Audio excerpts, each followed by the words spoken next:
ಪ್ರಪ್ರಥಮದಲ್ಲಿ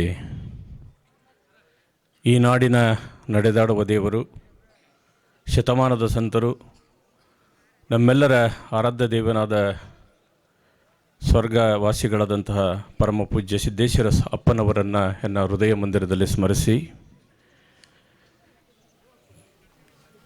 ಈ ಒಂದು ಆಧ್ಯಾತ್ಮ ಪ್ರವಚನದ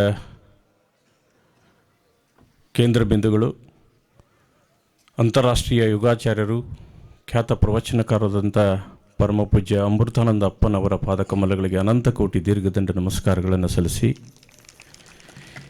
ಇಂದಿನ ಈ ವೇದಿಕೆಯ ಮೇಲೆ ಪಾವನ ಸಾನ್ನಿಧ್ಯವನ್ನು ವಹಿಸಿರುವಂತಹ ಆಳಂದದ ಶ್ರೀಮಠದ ಪರಮ ಪೂಜ್ಯರಾದ ಪರಮಾನಂದ ಪರಮ ಪೂಜ್ಯರ ಪಾದಕಮಲಗಳಿಗೆ ನಮಸ್ಕರಿಸಿ, ವೇದಿಕೆಯ ಮೇಲೆ ಉಪಸ್ಥಿತರಿರುವಂತಹ ಕರ್ನಾಟಕ ರಾಜ್ಯದ ಹೆಮ್ಮೆಯ ಪುತ್ರ, ಜಾನಪದ ಅಕಾಡೆಮಿ ಪ್ರಶಸ್ತಿಯ ಪುರಸ್ಕೃತರು ಮತ್ತು ಜಾನಪದ ವಿಶ್ವವಿದ್ಯಾಲಯದ ಗೌರವ ಡಾಕ್ಟರೇಟ್ ಪದವಿಯನ್ನು ಪಡೆದಂತಹ ಶ್ರೀಯುತರಾದ ಜ್ಯೋತಿರ್ಲಿಂಗ್ ಹೊನ್ಕಟ್ಟಿ ಸರ್ ಅವರೇ, ಕಾರ್ಯಕ್ರಮದಲ್ಲಿ ಭಾಗವಹಿಸಿದಂಥ ಎಲ್ಲ ತಾಯಂದಿರೇ, ಅಣ್ಣ ತಮ್ಮಂದಿರೇ, ಅಕ್ಕ ತಂದೆಯರೇ, ತಮ್ಮೆಲ್ಲರಿಗೂ ನಾನು ಡಾಕ್ಟರ್ ಪ್ರಭುಗೌಡ ಮಾಡುವ ಅನಂತ ಕೋಟಿ ದೀರ್ಘದಂಡ ನಮಸ್ಕಾರಗಳು. ತಾಯಿಗಿಂತ ಬಂಧುವಿಲ್ಲ, ಉಪ್ಪಿಗಿಂತ ರುಚಿ ಇಲ್ಲ, ಆಧ್ಯಾತ್ಮವಿಲ್ಲದ ಆರೋಗ್ಯವಿಲ್ಲ ಅಂತ. ಕಳೆದ ಹಲವಾರು ದಿವಸಗಳಿಂದ ತಾವೆಲ್ಲ ಆಧ್ಯಾತ್ಮದ ಪ್ರವಚನವನ್ನು ಕೇಳಿದಿರಿ. ನಾನು ವೈದ್ಯನಾಗಿ ಆರೋಗ್ಯದ 2 ವಿಚಾರಗಳನ್ನು ಹೇಳಲಿಕ್ಕೆ ನಾನು ಇಲ್ಲಿ ಬಂದಿದ್ದೇನೆ. ಆರೋಗ್ಯದ ಈ ದೇಹ ಆತ್ಮದ ಅರಮನೆ, ಅನಾರೋಗ್ಯದ ಈ ದೇಹ ಆತ್ಮದ ಸೆರೆಮನೆ. ಜೀವನದಲ್ಲಿ ನಾವು ಸಂಪಾದಿಸುವ ಎಲ್ಲ ಸಂಪತ್ತುಗಳಲ್ಲಿ ಅತಿ ಅಮೂಲ್ಯವಾದ ಸಂಪತ್ತು ಯಾವುದಂತಂದ್ರೆ ಅದು ಆರೋಗ್ಯ ಸಂಪತ್ತು. ಇವತ್ತು ನನಗೆ 1000 ಎಕರೆ ಹೊಲ ಇದೆ, 1 ಮಣ ಬಂಗಾರದ, 100 ಕೋಟಿ ಬ್ಯಾಂಕ್ನಲ್ಲಿ ದುಡ್ಡಿದೆ ಅಂತಂದ್ರೂ ಅದನ್ನು ನಾನು ಅನುಭವಿಸಬೇಕು ಮತ್ತು ಆನಂದದಿಂದ ಇರಬೇಕಾದ್ರೆ ನಾನು ಆರೋಗ್ಯವಂತನಾಗಿರಬೇಕಾಗ್ತದೆ. ಹಲವಾರು ಕಾರಣಗಳಿಂದ ದೇವರು ಕೊಟ್ಟಂಥ ಈ ವರ, ದೇವರು ನಮ್ಮನ್ನು ಈ ಭೂಮಿಗೆ ಕಳಿಸಿದಾಗ ನಮಗೆ ಕೊಟ್ಟಂಥ ಒಂದು ಆಸ್ತಿ ಯಾವುದಂತಂದರೆ ಈ ದೇಹ ಮಾತ್ರ. ಹುಟ್ಟಿನಿಂದ ಸಾವಿನವರೆಗೆ ನನ್ನ ಎಲ್ಲ ನೋವುಗಳನ್ನು ಅನುಭವಿಸಿ ಆನಂದವನ್ನು ಅನುಭವಿಸಿ ಬದುಕ್ತಾ ಇರುವಂಥ ಒಂದು ಆಸ್ತಿ ಈ ದೇಹ ಮಾತ್ರ. ಇಂತಹ ದೇಹವನ್ನು ಯಾವ ರೀತಿ ನಾವು ಕಾಪಾಡ್ಕೋಬೇಕು, ಆರೋಗ್ಯವಂತರಾಗಿ ಯಾವ ರೀತಿ ಬದುಕಬೇಕು ಅನ್ನೋದನ್ನು ಇವತ್ತು ನಾವು ಅರಿತುಕೋಬೇಕಾಗ್ತದೆ. ಕಳೆದ 30-40 ವರ್ಷಗಳಿಂದ ಆದಂತಹ ಬದಲಾವಣೆಗಳು, 40 ವರ್ಷದ ಹಿಂದೆ ನಮ್ಮ ಹಳ್ಳಿಯಲ್ಲಿ ಅಥವಾ ನಗರ ಪ್ರದೇಶಗಳಲ್ಲಿ ಸಕ್ಕರೆ ಕಾಯಿಲೆ ಅಂದರೆ ಏನು, BP ಅಂದರೆ ಏನು, ಕ್ಯಾನ್ಸರ್ ಅಂದರೆ ಏನು ಅಂತ ಹೇಳಿ ಬಹಳಷ್ಟು ಜನರಿಗೆ ಗೊತ್ತೇ ಇರಲಿಲ್ಲ, ಯಾಕಂದ್ರೆ ಅದು ಇರಲಿಲ್ಲ. ಆದರೆ ವರ್ತಮಾನ ಕಾಲದಲ್ಲಿ ಪ್ರತಿ ಮನೆಯಲ್ಲಿ ಇರುವಂಥ 4 ಜನರಲ್ಲಿ ಕನಿಷ್ಠ 2 ದಿನ ಮಾತ್ರೆಯನ್ನು ನುಂಗುವಂಥ ಒಂದು ಪರಿಸ್ಥಿತಿ ಇವತ್ತು ಉದ್ಭವ ಆಗಿದೆ ಅಂತಂದರೆ ಅದಕ್ಕೆ ಮುಖ್ಯ ಕಾರಣ ನಾವೆಲ್ಲ ಬದಲಾಗಿದ್ದೀವಿ. ನಮ್ಮ ಜೀವನ ಶೈಲಿ ಬದಲಾಗಿದೆ ಮತ್ತು ನಾವು ಉಣ್ಣುವಂಥ ಆಹಾರದಲ್ಲಿ ಸಾಕಷ್ಟು ಬದಲಾವಣೆಗಳನ್ನು ನಾವು ಕಂಡುಕೊಂಡಿದ್ದೀವಿ. ಹಾಗಾಗಿ ನಾವೆಲ್ಲರೂ ಅನಾರೋಗ್ಯ ಪೀಡಿತರಾಗ್ತಾ ಇದ್ದೀವಿ. ಯಾರು ಒಳ್ಳೆಯ ಜೀವನ ಶೈಲಿಯನ್ನು ಅಳವಡಿಸಿಕೊಂಡು ಬದುಕ್ತಾರೆ, ಯಾರು ಒಳ್ಳೆಯ ಆಹಾರವನ್ನು ಊಟ ಮಾಡ್ತಾರೋ ಅವರೆಲ್ಲರೂ ಆರೋಗ್ಯವಂತರಾಗಿದ್ದಾರೆ.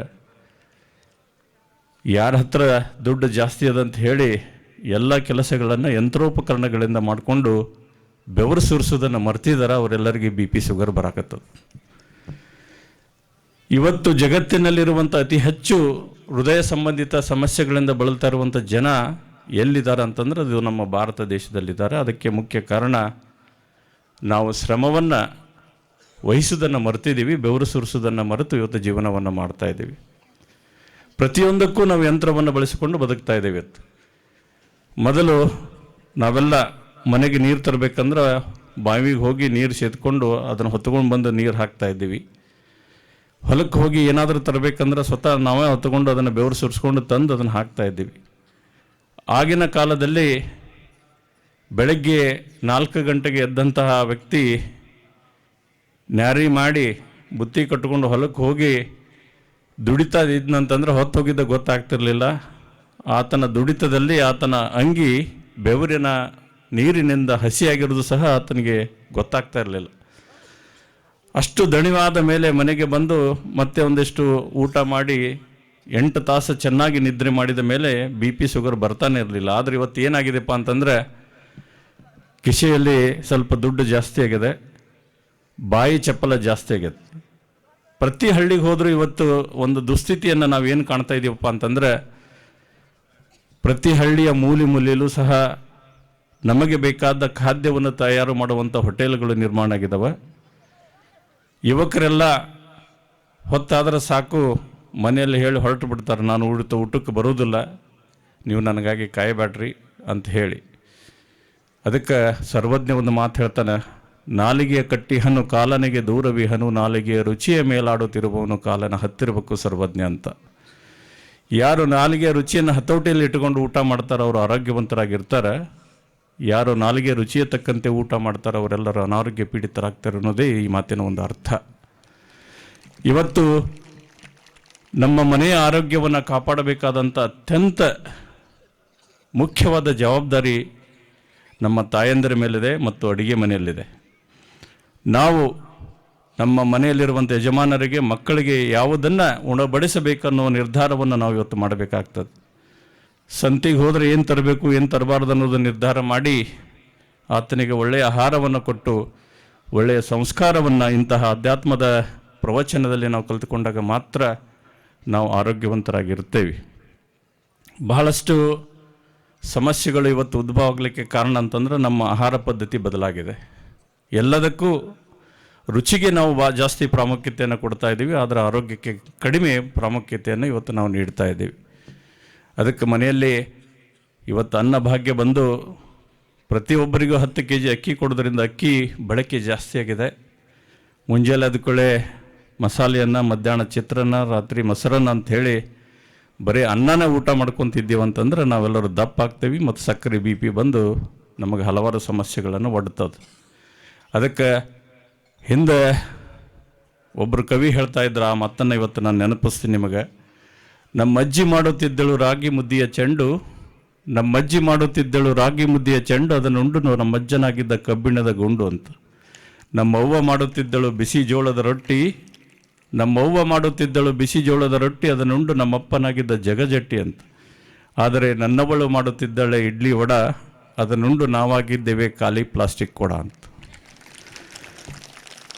ಬದಲಾದ ಆಹಾರ ಪದ್ಧತಿಯಿಂದ ಸಾಕಷ್ಟು ಸಮಸ್ಯೆಗಳನ್ನು ನಾವಿವತ್ತು ಅನುಭವಿಸ್ತಾ ಇದ್ದೀವಿ.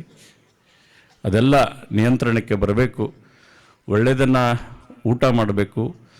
ಇವತ್ತು ಮಕ್ಕಳು ಹಠ ಮಾಡ್ತಾವಂತ ಹೇಳಿ ನಾವೆಲ್ಲ ಭಾಳಷ್ಟು ಜನ ಬಂದವರೆಲ್ಲ ಸರ್ಕಾರಿ ಸೇವೆಯಲ್ಲಿ ಅಥವಾ ಯಾವುದಾದ್ರೂ ಒಂದು ಶಿಕ್ಷಣ ಸಂಸ್ಥೆಯಲ್ಲಿ ಕೆಲಸ ಮಾಡ್ತಾ ಇರ್ತೀವಿ. ಮನೆಯಲ್ಲಿ ತಂದೆನೂ ಕೆಲಸ ಮಾಡ್ತಾನೆ, ತಾಯಿನೂ ಕೆಲಸ ಮಾಡ್ತಾನೆ. ಅವರಿಗೆ ಮಕ್ಕಳಿಗಾಗಿ ಸಮಯ ಕೊಡೋದು ಸಾಕಾಗೋದಿಲ್ಲ. ಹಾಗಾಗಿ ಸಾಯಂಕಾಲ ಮಕ್ಕಳು ಮನೆಗೆ ಬಂದಾಗ ಹಠ ಮಾಡಿದ್ರೆ ಅಂದರೆ ಎಲ್ಲಿ ನಾನು ಮೊಬೈಲ್ ನೋಡೋದಕ್ಕೆ ಅವ್ರು ಅಡೆತಡೆ ಆಗ್ತಾರಂತ ಹೇಳಿ ಒಂದು 10-20 ರೂಪಾಯಿ ಕೊಟ್ಟು ಅವ್ರಿಗೆ ಅಂಗಡಿಗೆ ಕಳಿಸ್ತೀವಿ. ಅಂಗಡಿಗೆ ಹೋದವ್ರು ಅವರು ಕುರ್ಕುರೆ, ಕೇಕು, ಐಸ್ ಕ್ರೀಮ್ ಅಂತ ಹೇಳಿ ತಿಂತಾರೆ. ಇವತ್ತು ಒಂದು ವಸ್ತುಸ್ಥಿತಿಯನ್ನು ನಾವು ಗಮನಿಸಬೇಕಾಗ್ತದೆ. ದೇಹದಲ್ಲಿರುವಂಥ ಒಂದು ಲಿವರ್ ಅನ್ನೋ ಒಂದು ಅವಯವ ಇವತ್ತು ಹೆಚ್ಚು ಹಾನಿಗೊಳಗಾಗೋದಕ್ಕೆ ನಾವು ಕುಡಿತಾ ಇರುವಂಥ ಶೆರೆ ಅಲ್ಲ, ನಮ್ಮ ಮಕ್ಕಳು ತಿಂತಾ ಇರುವಂಥ ಕುರ್ಕುರೆ ಅನ್ನೋದನ್ನು ಇವತ್ತು ಗಮನಿಸಬೇಕಾಗ್ತದೆ. ಮಕ್ಕಳಿಗೆ ಇದೇ ರೀತಿ ನಾವು ಕುರ್ಕುರೆ ತಿನ್ನೋದನ್ನು, ಚಿಪ್ಸ್ ತಿನ್ನೋದನ್ನು ಅಥವಾ ಐಸ್ ಕ್ರೀಮು, ಕೇಕ್ ತಿನ್ನೋದನ್ನು ಕಲಿಸಿಕೊಡ್ತಾ ಹೋದರೆ ಅವರ ಲಿವರ್ ಹಾಳಾಗ್ತದೆ. ಅವ್ರ ವಯಸ್ಸಿಗೆ ಬಂದು ಕುಡಿಯೋದಕ್ಕಿಂತ ಮೊದಲೇ ಅವರ ಲಿವರ್ ಪೂರ್ತಿ ಬಂದಾಗ್ತದೆ. ಅದಕ್ಕೆ ನಾವೆಲ್ಲ ಮಕ್ಕಳು ಹಠ ಮಾಡಿದರೆ ಅವರಿಗೆ ಹಣ್ಣು ಕೊಟ್ಟು ಸಮಾಧಾನ ಮಾಡಬೇಕು ಹೊರತಾಗಿ ಅವರಿಗೆ 10-20 ರೂಪಾಯಿ ಕೊಟ್ಟು ಅಂಗಡಿ ಕಳಿಸುವ ಒಂದು ಪ್ರವೃತ್ತಿಯಿಂದ ದೂರ ಆಗಬೇಕಂತ ಹೇಳಿ ನಾನು ತಮ್ಮಲ್ಲಿ ಕಳಕಳಿಯಿಂದ ವಿನಂತಿಯನ್ನು ಮಾಡ್ಕೋತೀನಿ. ಅದರ ಜೊತೆಗೆ ಇವತ್ತು ಜೀವನಕ್ಕೆ ಕೇವಲ ಆಹಾರ ಮತ್ತು ಒಂದು ಶಿಕ್ಷಣ ಇದ್ದರೆ ಸಾಕಾಗೋದಿಲ್ಲ. ಅದಕ್ಕೆ ಪ್ರಮುಖವಾಗಿ ಬೇಕಾಗಿರೋದು ಏನಪ್ಪ ಅಂತಂದ್ರೆ ನೆಮ್ಮದಿ. ಸಂಪತ್ತಿಗಿಂತ ಸಂತೃಪ್ತಿ ಬಹಳ ಮೇಲನ್ನೋದನ್ನು ಇವತ್ತು ನಾವು ಅರಿತುಕೋಬೇಕಾಗ್ತದೆ. ಸಂತೃಪ್ತಿ ಎಲ್ಲಿದೆಪ್ಪ ಅಂತಂದ್ರೆ ಅದು ಅಧ್ಯಾತ್ಮದಲ್ಲಿದೆ. ಯಾರು ದೇವರಿದಾನಂತ ಹೇಳಿ ಪ್ರತಿ ದಿವಸ ಕನಿಷ್ಠ 10 ನಿಮಿಷ ಧ್ಯಾನ ಮಾಡ್ತಾನೆ ಆತ ಆರೋಗ್ಯವಂತನಾಗಿದ್ದಾನೆ. ನಾನು ವಿಜ್ಞಾನಿಯಾಗಿದ್ದೀನಿ, ದೇವರು ಇಲ್ಲ ಅಂತ ಹೇಳಿ ಯಾರು ತಮ್ಮ ಜೀವನವನ್ನು ಸಾಗಿಸ್ತಿದ್ದಾರೆ ಅವರೆಲ್ಲರೂ ಸಕ್ಕರೆ ಕಾಯಿಲೆ, BP ಇಂಥ ರುಜಿನಗಳಿಗೆ ತುತ್ತಾಗ್ತಾ ಇದ್ದಾರೆ. ಅದಕ್ಕೆ ಪ್ರತಿ ದಿವಸ ನಾವು ಧ್ಯಾನ ಮಾಡಬೇಕು. ಪ್ರತಿ ದಿವಸ ಕನಿಷ್ಠ ಒಂದು 5-6 ಕಿಲೋಮೀಟ್ರ್ ನಾವು ವಾಕಿಂಗ್ ಮಾಡಿದಾಗ ಮಾತ್ರ ನಾವು ಆರೋಗ್ಯವಂತರಾಗಿರ್ತೇವೆ. ಪ್ರಸಿದ್ಧ ಹೃದಯ ರೋಗ ತಜ್ಞರಾದಂಥ ಡಾಕ್ಟರ್ ಮಂಜುನಾಥರು ಒಂದು ಮಾತು ಹೇಳ್ತಾರೆ, ನಾವು ಬೆಳಗ್ಗೆ ಎದ್ದು ಗಂಡ ಹೆಂಡತಿ ಸೇರಿ ಒಂದು 5-6 ಕಿಲೋಮೀಟ್ರ್ ವಾಕಿಂಗ್ ಮಾಡಿದೆವು ಅಂತಂದ್ರೆ ಅದಕ್ಕೆ ಡಾರ್ಲಿಂಗ್ ವಾಕ್ ಅಂತಾರೆ. BP ಶುಗರ್ ಬಂದ ಮೇಲೆ ಡಾಕ್ಟ್ರು, ಇಲ್ಲಪ್ಪ ನೀನು BP ಬಂದೈತಿ, ಶುಗರ್ ಬಂದೈತಿ, ನೀನು ತೂಕ ಕಡಿಮೆ ಮಾಡಬೇಕು, ಅದಕ್ಕೆ ನೀವು ವಾಕಿಂಗ್ ಮಾಡಬೇಕಂದ್ರೆ ಅದಕ್ಕೆ ವಾರ್ನಿಂಗ್ ವಾಕ್ ಅಂತ. ಅದಕ್ಕೆ ಡಾಕ್ಟ್ರು ವಾರ್ನಿಂಗ್ ಮಾಡೋಕ್ಕಿಂತ ಮೊದಲೇ ನಾವು ಜೊತೆಯಾಗಿ ಆರೋಗ್ಯವಂತರಾಗಿ ಬದುಕಬೇಕಪ್ಪ ಅಂತಂದರೆ ನಾವು ವಾಕಿಂಗ್ ಮಾಡಬೇಕು, ಬೆವರು ಸುರಿಸಬೇಕು, ಒಳ್ಳೆಯ ಆಹಾರವನ್ನು ಸೇವನೆ ಮಾಡಿ ಒಂದು ಸಮೃದ್ಧ ಕುಟುಂಬವನ್ನು ಮತ್ತು ಸಮೃದ್ಧವಾದಂಥ ಸಮಾಜವನ್ನು ನಿರ್ಮಾಣ ಮಾಡಬೇಕು. ಯಾಕಂದರೆ ಯಾವ ಸಮಾಜದಲ್ಲಿ ಹೆಚ್ಚು ಆರೋಗ್ಯವಂತರು ಇರ್ತಾರೆ ಆ ಸಮಾಜ ಅಭಿವೃದ್ಧಿಯನ್ನು ಹೊಂದಲಿಕ್ಕೆ ಸಾಧ್ಯ ಆಗ್ತದೆ. ಮನೆಯಲ್ಲಿ ಯಾರಿಗಾದರೂ ಒಂದು ಸಮಸ್ಯೆ ಬಂದು ಆಸ್ಪತ್ರೆಗೆ ಬಂದರೆ ಸಾಕಷ್ಟು ಹಣವನ್ನು ನಾವು ಖರ್ಚು ಮಾಡಬೇಕಾಗ್ತದೆ. ಅಲ್ಲಿ ಬಂದು ಹಣ ಜಾಸ್ತಿ ಖರ್ಚಾದ ನಂತರ ಎಲ್ಲರೂ ಬೈದು ವೈದ್ಯರೇನೆ. ಭಾಳಷ್ಟು ಜನ ಒಳ್ಳೇದಾತು ಅಂದ್ರೆ ವೈದ್ಯ ನಾರಾಯಣ ಹರಿ ಅಂತಾರೆ, ಒಳ್ಳೇದಾಗಲಿಲ್ಲ ರೊಕ್ಕ ಭಾಳ ಖರ್ಚಾತಪ್ಪ ಅಂತಂದ್ರೆ ಇವೇನೋ ರಾಕ್ಷಸದನ ಅಂಥೇಳಿ ಬೈಕೋತ ಹೋಗ್ತಿರ್ತಾರೆ. ಅದಕ್ಕೆ ವೈದ್ಯರನ್ನು ಬೈದು ತಪ್ಪಾಗ್ತದೆ. ಯಾಕಂದರೆ ನಮ್ಮ ಅನಾರೋಗ್ಯಕ್ಕೆ ನಾವು ಕಾರಣ. ನಾವು ಆರೋಗ್ಯವಂತರಾಗಿದ್ದೇವಪ್ಪ ಅಂತಂದರೆ ನಾವು ವೈದ್ಯರತ್ತ ಹೋಗೋದು ಬರೋದಿಲ್ಲ ಮತ್ತು ಅವರಿಗೆ ಹಣ ಕೊಡುವಂಥ ಒಂದು ಸಮಸ್ಯೆನೂ ಉದ್ಭವ ಆಗೋದಿಲ್ಲ. ಅದಕ್ಕಾಗಿ ದಯವಿಟ್ಟು ತಾವೆಲ್ಲರೂ ಆರೋಗ್ಯದ ಕಡೆ ಗಮನ ಹರಿಸಿ ಆರೋಗ್ಯವೇ ಭಾಗ್ಯ ಅನ್ನೋದನ್ನು ಅರಿತುಕೊಂಡು ನಾವೆಲ್ಲರೂ ಬದುಕೋಣ ಅನ್ನೋ ಒಂದು ವಿಚಾರವನ್ನು ಹೇಳಿ, ದುಶ್ಚಟಗಳಿಂದ ದೂರಿದ್ದೇವಂತಂದ್ರೆ ನಾವೆಲ್ಲರೂ ಆರೋಗ್ಯವಂತರಾಗಿರ್ತೀವಿ ಅನ್ನೋ ಒಂದು ಮಾತನ್ನು ಹೇಳಿ, ಇಂತಹ ಅಭೂತಪೂರ್ವವಾದಂಥ ಕಾರ್ಯಕ್ರಮಕ್ಕೆ ನನ್ನನ್ನು ಆಹ್ವಾನಿಸಿ ಆಶೀರ್ವದಿಸಿ 2 ಮಾತುಗಳನ್ನು ಆಡಲಿಕ್ಕೆ ಅವಕಾಶ ಮಾಡಿಕೊಟ್ಟಂಥ ಪರಮ ಪೂಜ್ಯರಲ್ಲಿಯೂ ಮತ್ತು ತಮ್ಮೆಲ್ಲರಿಗೆ ನಮಸ್ಕರಿಸಿ ನನ್ನ 4 ಮಾತುಗಳನ್ನು ಮುಗಿಸ್ತಾ ಇದ್ದೀನಿ. ಜೈ ಹಿಂದ್, ಜೈ ಕರ್ನಾಟಕ. ಬೀಸಕ ಕುಂತೇನ ಕೇಸರಿ ಮನಜ್ವಾಳ, ಬೀಸೆ ನನ್ನವ್ವ ಮನಿಜ್ವಾಳ ಯವ್ವ ಹಾಡ್ಯಾಡಿ ಬೀಸೇನ, ಬೀಸೆ ನಮ್ಮವ್ವನ ಮನೆಜ್ವಾಳ ಯವ್ವ ಹಾಡ್ಯಾಡಿ ಬೀಸೇನ. ತನು ಎಂಬ ಮುಖಾಕಿ ಮನ ಎಂಬ ಕಲ್ಲು ಹೂಡಿ, ತನು ಎಂಬ ಮುಖಾಕಿ ಮನ ಎಂಬ ಕಲ್ಲು ಹೂಡಿ, ಬೀಸೆ ನಮ್ಮವ್ವನ ಮನಿಜ್ವಾಳ ಯವ್ವ ಹಾಡ್ಯಾಡಿ ಬೀಸೇನ, ಬೀಸೆ ನಮ್ಮವ್ವನ ಮನಿಜ್ವಾಳ ಯವ್ವ ಹಾಡ್ಯಾಡಿ ಬೀಸೇನ. ವೇದಿಕೆ ಮೇಲೆ ಆಸೀನರಾದಂಥ ಪೂಜ್ಯರಲ್ಲಿ ನತಮಸ್ತಕನಾಗಿ ಕಣ್ಣಿನ ಆರೋಗ್ಯನ ತಪಾಸಣೆಯಲ್ಲಿ ಇಡೀ ರಾಜ್ಯಾದ್ಯಂತ ಹೆಸರು ಮಾಡಿರ್ತಕ್ಕಂಥ ಡಾಕ್ಟರ್ ಪ್ರಭುಗೌಡರಲ್ಲಿ ವಂದಿಸುತ್ತಾ, ಇವತ್ತಿನ ತಮ್ಮನ್ನೆಲ್ಲ ಜ್ಞಾನದ ಅಮೃತವಾಣಿಯಿಂದ ಇವತ್ತು ತಾವು ಇಲ್ಲಿಗೆ ಬರೋಕ್ಕೆ ಕಾರಣ ಆಗಿರ್ತಕ್ಕಂಥ ಪರಮ ಪೂಜ್ಯರಾದಂಥ ಅಮೃತಾನಂದ ಗುರುಗಳಲ್ಲಿ ನಾನು ನತಮಸ್ತಕನಾಗಿ ಇಂಡಿ ನಗರದ ಎಲ್ಲ ಅಣ್ಣ ತಮ್ಮಂದಿರೇ, ಅಕ್ಕ ತಂಗಿಯರೇ, ಮಾತೆಯರೇ, ಮಕ್ಕಳೇ, ಜ್ಯೋತಿರ್ಲಿಂಗ ಮಾಡುವ ಶಿರಸಾಷ್ಟಾಂಗ ನಮಸ್ಕಾರಗಳು. ಶರಣರ ನೆನದರ ಸರಗಿಯ ಇಟ್ಟಂಗ, ಶರಣರ ನೆನದರ ಸರಗಿಯ ಇಟ್ಟಂಗ, ಅರಳು ಮಲ್ಲಿಗೆ ಹೂವ ಮುಡದಂಗ, ಅರಳು ಮಲ್ಲಿಗೆ ಹೂವ ಮುಡದಂಗ ನನ್ನ ಮನವೇ, ಕಲ್ಯಾಣದ ಶರಣರ ನೆನೆಗೆ ಎಲೆ ಮನವೇ ಅಂತ ಹೇಳಿದ ಬಸವಾದ ಶರಣರು ನಮ್ಗೆ ಕಲಿಸಿಕೊಟ್ಟಂಥ ಸಂಸ್ಕಾರ. ಇವತ್ತು ನಾವು ಸಂಸ್ಕಾರ ಬಗ್ಗೆ ಮಾತಾಡೋಣ. ಈ ಸಂಸ್ಕಾರವನ್ನು ಬರಬೇಕಂತ ಹೇಳಿದರೆ ನಮ್ಮ ಬಿಜಾಪುರದ ಗಂಡು ಮೆಟ್ಟದ ನಾಡ ಹೆಸರುವಾಸಿ ಆಗಬೇಕಾದ್ರೆ ನಾವು 3 ಜನರು ನೆನಿಬೇಕಾಗ್ತದೆ. ಜನಪದವನ್ನು ಹುಟ್ಟಿಸಿ ಬೆಳೆಸಿ ನಮ್ಮ ಇವತ್ತಿನ ದಿವಸ ಮಾತಾಡ್ಲಿಕ್ಕೆ ಅವಕಾಶ ಮಾಡಿಕೊಟ್ಟಂಥ ಮಧುರಚಂದ್ರಾಗಲಿ, ಸಿಂಪಿ ಲಿಂಗಣ್ಣವರಾಗಲಿ, ಅದೇ ರೀತಿಯಾಗಿ ಶಿಕ್ಷಣ ಸಂಸ್ಥೆಯನ್ನು ನಿರ್ಮಾಣ ಮಾಡಿದಂಥ ಪರಮ ಪೂಜ್ಯ ಬಂತನಾಳ ಶಿವಯೋಗಿಗಳಾಗಲಿ, ಇವತ್ತು 4 ವಚನಗಳು ನಾವು ಹೇಳ್ತೇವೆ ಅಂದರೆ ಪಗು ಹಳಕಟ್ಟಿಯವರನ್ನು ನಾವು ನೆನಿಬೇಕಾಗ್ತದೆ. ನಾವು ಇವ್ರನ್ನೆಲ್ಲ ನೆನ್ಕೋತು ಇದರ ಜೊತೆನೇ ರಾಷ್ಟ್ರ ಸಂತರಾಗಿರ್ತಕ್ಕಂಥ ಪರಮ ಪೂಜ್ಯ ಸಿದ್ದೇಶ್ವರ ಅಪ್ಪಾಜಿಯವರನ್ನು ನಾವು ಶಿರಸಾಷ್ಟಾಂಗಿ ನಮ್ಮನ್ನು ಮಾಡಿ ಇವತ್ತಿನ ದಿವಸ ನಾವು ನೆನಿಬೇಕಾಗ್ತದೆ. ಆತ್ಮೀಯರೇ, ಬೆಳ್ಳನ ಬೆಳಗೆದ್ದು ಯಾರ್ಯಾರ ನೆನೆಯಲಿ, ಎಳ್ಳು ಜೀರಿಗೆ ಬೆಳೆಯೋಳ ಭೂಮಿ ತಾಯಿ, ಎದ್ದೊಂದು ಗಳಿಗೆ ನೆನೆದೇನ ಅಂತಕ್ಕಂಥದ್ದು ನಮ್ಮ ರೈತರು ಭಾಳ ಸ್ಟಾರ್ಟ್ ಆಗ್ತದೆ. ಹೆಂಗಿತ್ತು ಅದು ಸಂಸ್ಕಾರ ಅಂದ್ರೆ, ರೈತರು ಬಾಳೆ ಇವರೆಲ್ಲ ಜಾಣಿಯರು ಸೇರಿ ಮಾಡತಕ್ಕಂಥ ಅಲಿಖಿತ ಸಂವಿಧಾನ ಯಾವುದಪ್ಪ ಅಂದರೆ ಜನಪದ ಸಾಹಿತ್ಯ. ಸೂರ್ಯಚಂದ್ರ ಭೂಮಿ ಮೇಲೆ ಏನು ಇರತಕ್ಕಂಥ ಸೂರ್ಯಚಂದ್ರ ಇರುವವರೆಗೆ ಹಳಸದೆ ಅಲಿಖಿತವಾದಂಥ ಇರತಕ್ಕಂಥ ಸಾಹಿತ್ಯ ಯಾವುದಂದ್ರೆ ನಮ್ಮ ಜನಪದ ಸಾಹಿತ್ಯ. ಆ ಜನಪದ ಸಾಹಿತ್ಯವನ್ನು ಯಾರು ಬರೆದ್ರು ಅಂತಕ್ಕಂಥದ್ದು ಯಾರೂ ಹೆಸರು ಹಾಕಿಲ್ಲ.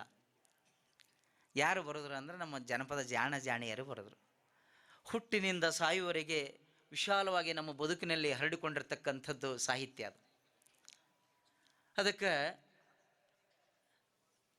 ವ್ಯವಸಾಯ ಮಾಡ್ತಕ್ಕಂಥ ಒಂದು ಮನೆತನದೊಳಗೆ ಹೊರಗೂ ಮಾಡ್ಬೇಕು, ತಾಯಿ ಮನೆಯಂದು ಮಾಡ್ಬೇಕು, ಒಳಗೂ ಮಾಡಬೇಕು. ಇಷ್ಟೆಲ್ಲ ಮಾಡಿ ಕೈಪಲ್ಯ ಮಾರ್ಕೊಂಡು ಬರ್ಲಕ್ಕೆ ಮಾರುಕಟ್ಟೆಗೆ ಹೋಗ್ಬೇಕು. ಮಾರುಕಟ್ಟೆಗೆ ಹೋಗಿ ಮಾರ್ಕೊಂಡು ಬರುವಾಗ 2 ಮಕ್ಳು ಇರ್ತಾವ್ರಿ. 2 ಮಕ್ಕಳನ್ನು ಜೋಪಾನ ಮಾಡಬೇಕು. ಮಾರ್ಕೆಟ್ಗೆ ಹೋಗಿ ಬರುವಾಗ ಈಗಿನಂಗೆಲ್ಲ ಮೊಬೈಲ್ ಹಚ್ಚಿ ಹಚ್ಚಿ ಜೋಗಳು ಹಾಡಿ ಮಲಗಿಸ್ತಕ್ಕಂಥ ಪರಿಸ್ಥಿತಿ ಇರಲಿಲ್ಲ ನಮ್ಮ ರೈತಾಪಿ ಕುಟುಂಬದಲ್ಲಿ. ಆ ಹೆಣ್ಣು ಮಗಳು ಮಾರ್ಕೆಟ್ಗೆ ಹೋಗಿ ಸಂತಿಗೆ ಹೋಗಿ ತರ್ತೀನಿ, ಮಲ್ಕೋಪ್ಪ ನೀ ಅಂತೇಳಿ ಹೇಳ್ತಾಳೆ. ಅಳು ಬ್ಯಾಡ ನನ್ನ ಕಂದನ, ಹಾಲು ಮಾರಿ ಬರ್ತೀನಿ, ಹಾಲು ಮಾರಿ ಬರ್ತೀನಿ, ನಿನಗೆ ಹಾಲು ಗಡಗ ತರ್ತೀನಿ. ಅಳು ಬ್ಯಾಡ ನನ್ನ ಕಂದನ, ಮೊಸರು ಮಾರಿ ಬರ್ತೀನಿ, ಮೊಸರು ಮಾರಿ ಬರ್ತೀನಿ, ನಿನಗೆ ಹಸಿರು ಅಂಗಿ ತರ್ತೀನಿ. ಅಳು ಬ್ಯಾಡ ನನ್ನ ಕಂದನ, ಮಜ್ಜಿಗೆ ಮಾರಿ ಬರ್ತೀನಿ, ಮಜ್ಜಿಗೆ ಮಾರಿ ಬರ್ತೀನಿ, ನಿನಗೆ ಗೆಜ್ಜಿ ಉಡದಾರ ತರ್ತೀನಿ. ಅಳಬ್ಯಾಡ ನನ್ನ ಕಂದನ, ಬೆಣ್ಣಿ ಮಾರಿ ಬರ್ತೀನಿ, ಬೆಣ್ಣಿ ಮಾರಿ ಬರ್ತೀನಿ, ನಿನಗುಣ್ಣಿ ಕುಲಾಯಿ ತರ್ತೀನಿ.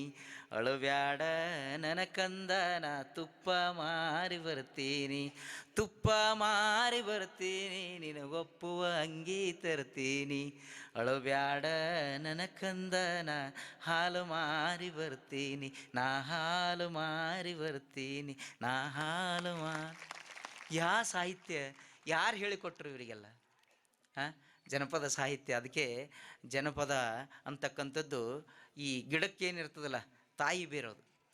ನಾವು ಆಧುನಿಕ ಸಾಹಿತ್ಯ ಏನು ಬರಿತೇವೆ ಅದೆಲ್ಲ ಹೂವು ಕಾಯಿ ಎಲ್ಲ ಹೇಳ್ತಾರೆ. BM ಶ್ರೀ ಅವ್ರು ಹೇಳ್ತಕ್ಕಂಥ ಮಾತು. ಆದ್ಮೇಲೆ ಇಷ್ಟೆಲ್ಲ ಮಾಡಿ ದೊಡ್ಡವರಾಗಿ ನಮ್ಮನ್ನೆಲ್ಲ ಬೆಳೆಸಿ ಆ ತಾಯಿ ಸಂಸ್ಕಾರ ಕೊಡ್ತಾಳೆ. ಅದ್ರ ಬಗ್ಗೆನೇ ಮಾತಾಡ್ಬೇಕು ನಾವು. ಈ ಮನುಷ್ಯರ ಆಗಿ ಹುಟ್ಟಿ ಬಂದ ಬಳಿಕ ನಮ್ಮ ಸಂಪ್ರದಾಯ ಪ್ರಕಾರ 16 ಸಂಸ್ಕಾರಗಳು. 16 ಸಂಸ್ಕಾರಗಳಲ್ಲಿ ಶ್ರೀಮಂತ ಕಾರ್ಯನೂ ಒಂದು ಸಂಸ್ಕಾರದೊಳಗೆ ಬರ್ತದೆ. ಕಿವಿ ಮುರು ಚುಚ್ಚುವುದು ಒಂದು ಸಂಸ್ಕಾರ. ಇದು ಯಾಕೆ ಹೇಳಬೇಕಪ್ಪ ಅಂದರೆ, ಇತ್ತೀಚಿನ ದಿನಮಾನಗಳಲ್ಲಿ ನಾವು ಸಂಸ್ಕಾರ ಕಡಿಮೆ ಆಗ್ತಾ ಇದೆ ಅಂತಕ್ಕಂಥದ್ದು ನಮ್ಮ ನೋವು. ಯಾಕಂದರೆ ಈ ಆಧುನಿಕ ಯುಗದಲ್ಲಿ ತಂತ್ರಜ್ಞಾನ ಎಂಬ ಸುನಾಮಿಗೆ ಸಿಕ್ಕು ನಮ್ಮ ಬದುಕು ಬರಡಾಗ್ತಾ ಇದೆ. ಅದನ್ನು ನಿಭಾಯಿಸಬೇಕಾದ್ರೆ, ಯಾಕಂದರೆ ನಾವು ಅತ್ತಿ ಮಾವಗೆಲ್ಲ ಮಮ್ಮಿ ಡ್ಯಾಡಿ ಎಲ್ಲಾಗತ್ತೇವು, ಅತ್ತಿ ಮಾವ ಮರೆತು ಬಿಟ್ಟಿದ್ದೆವು.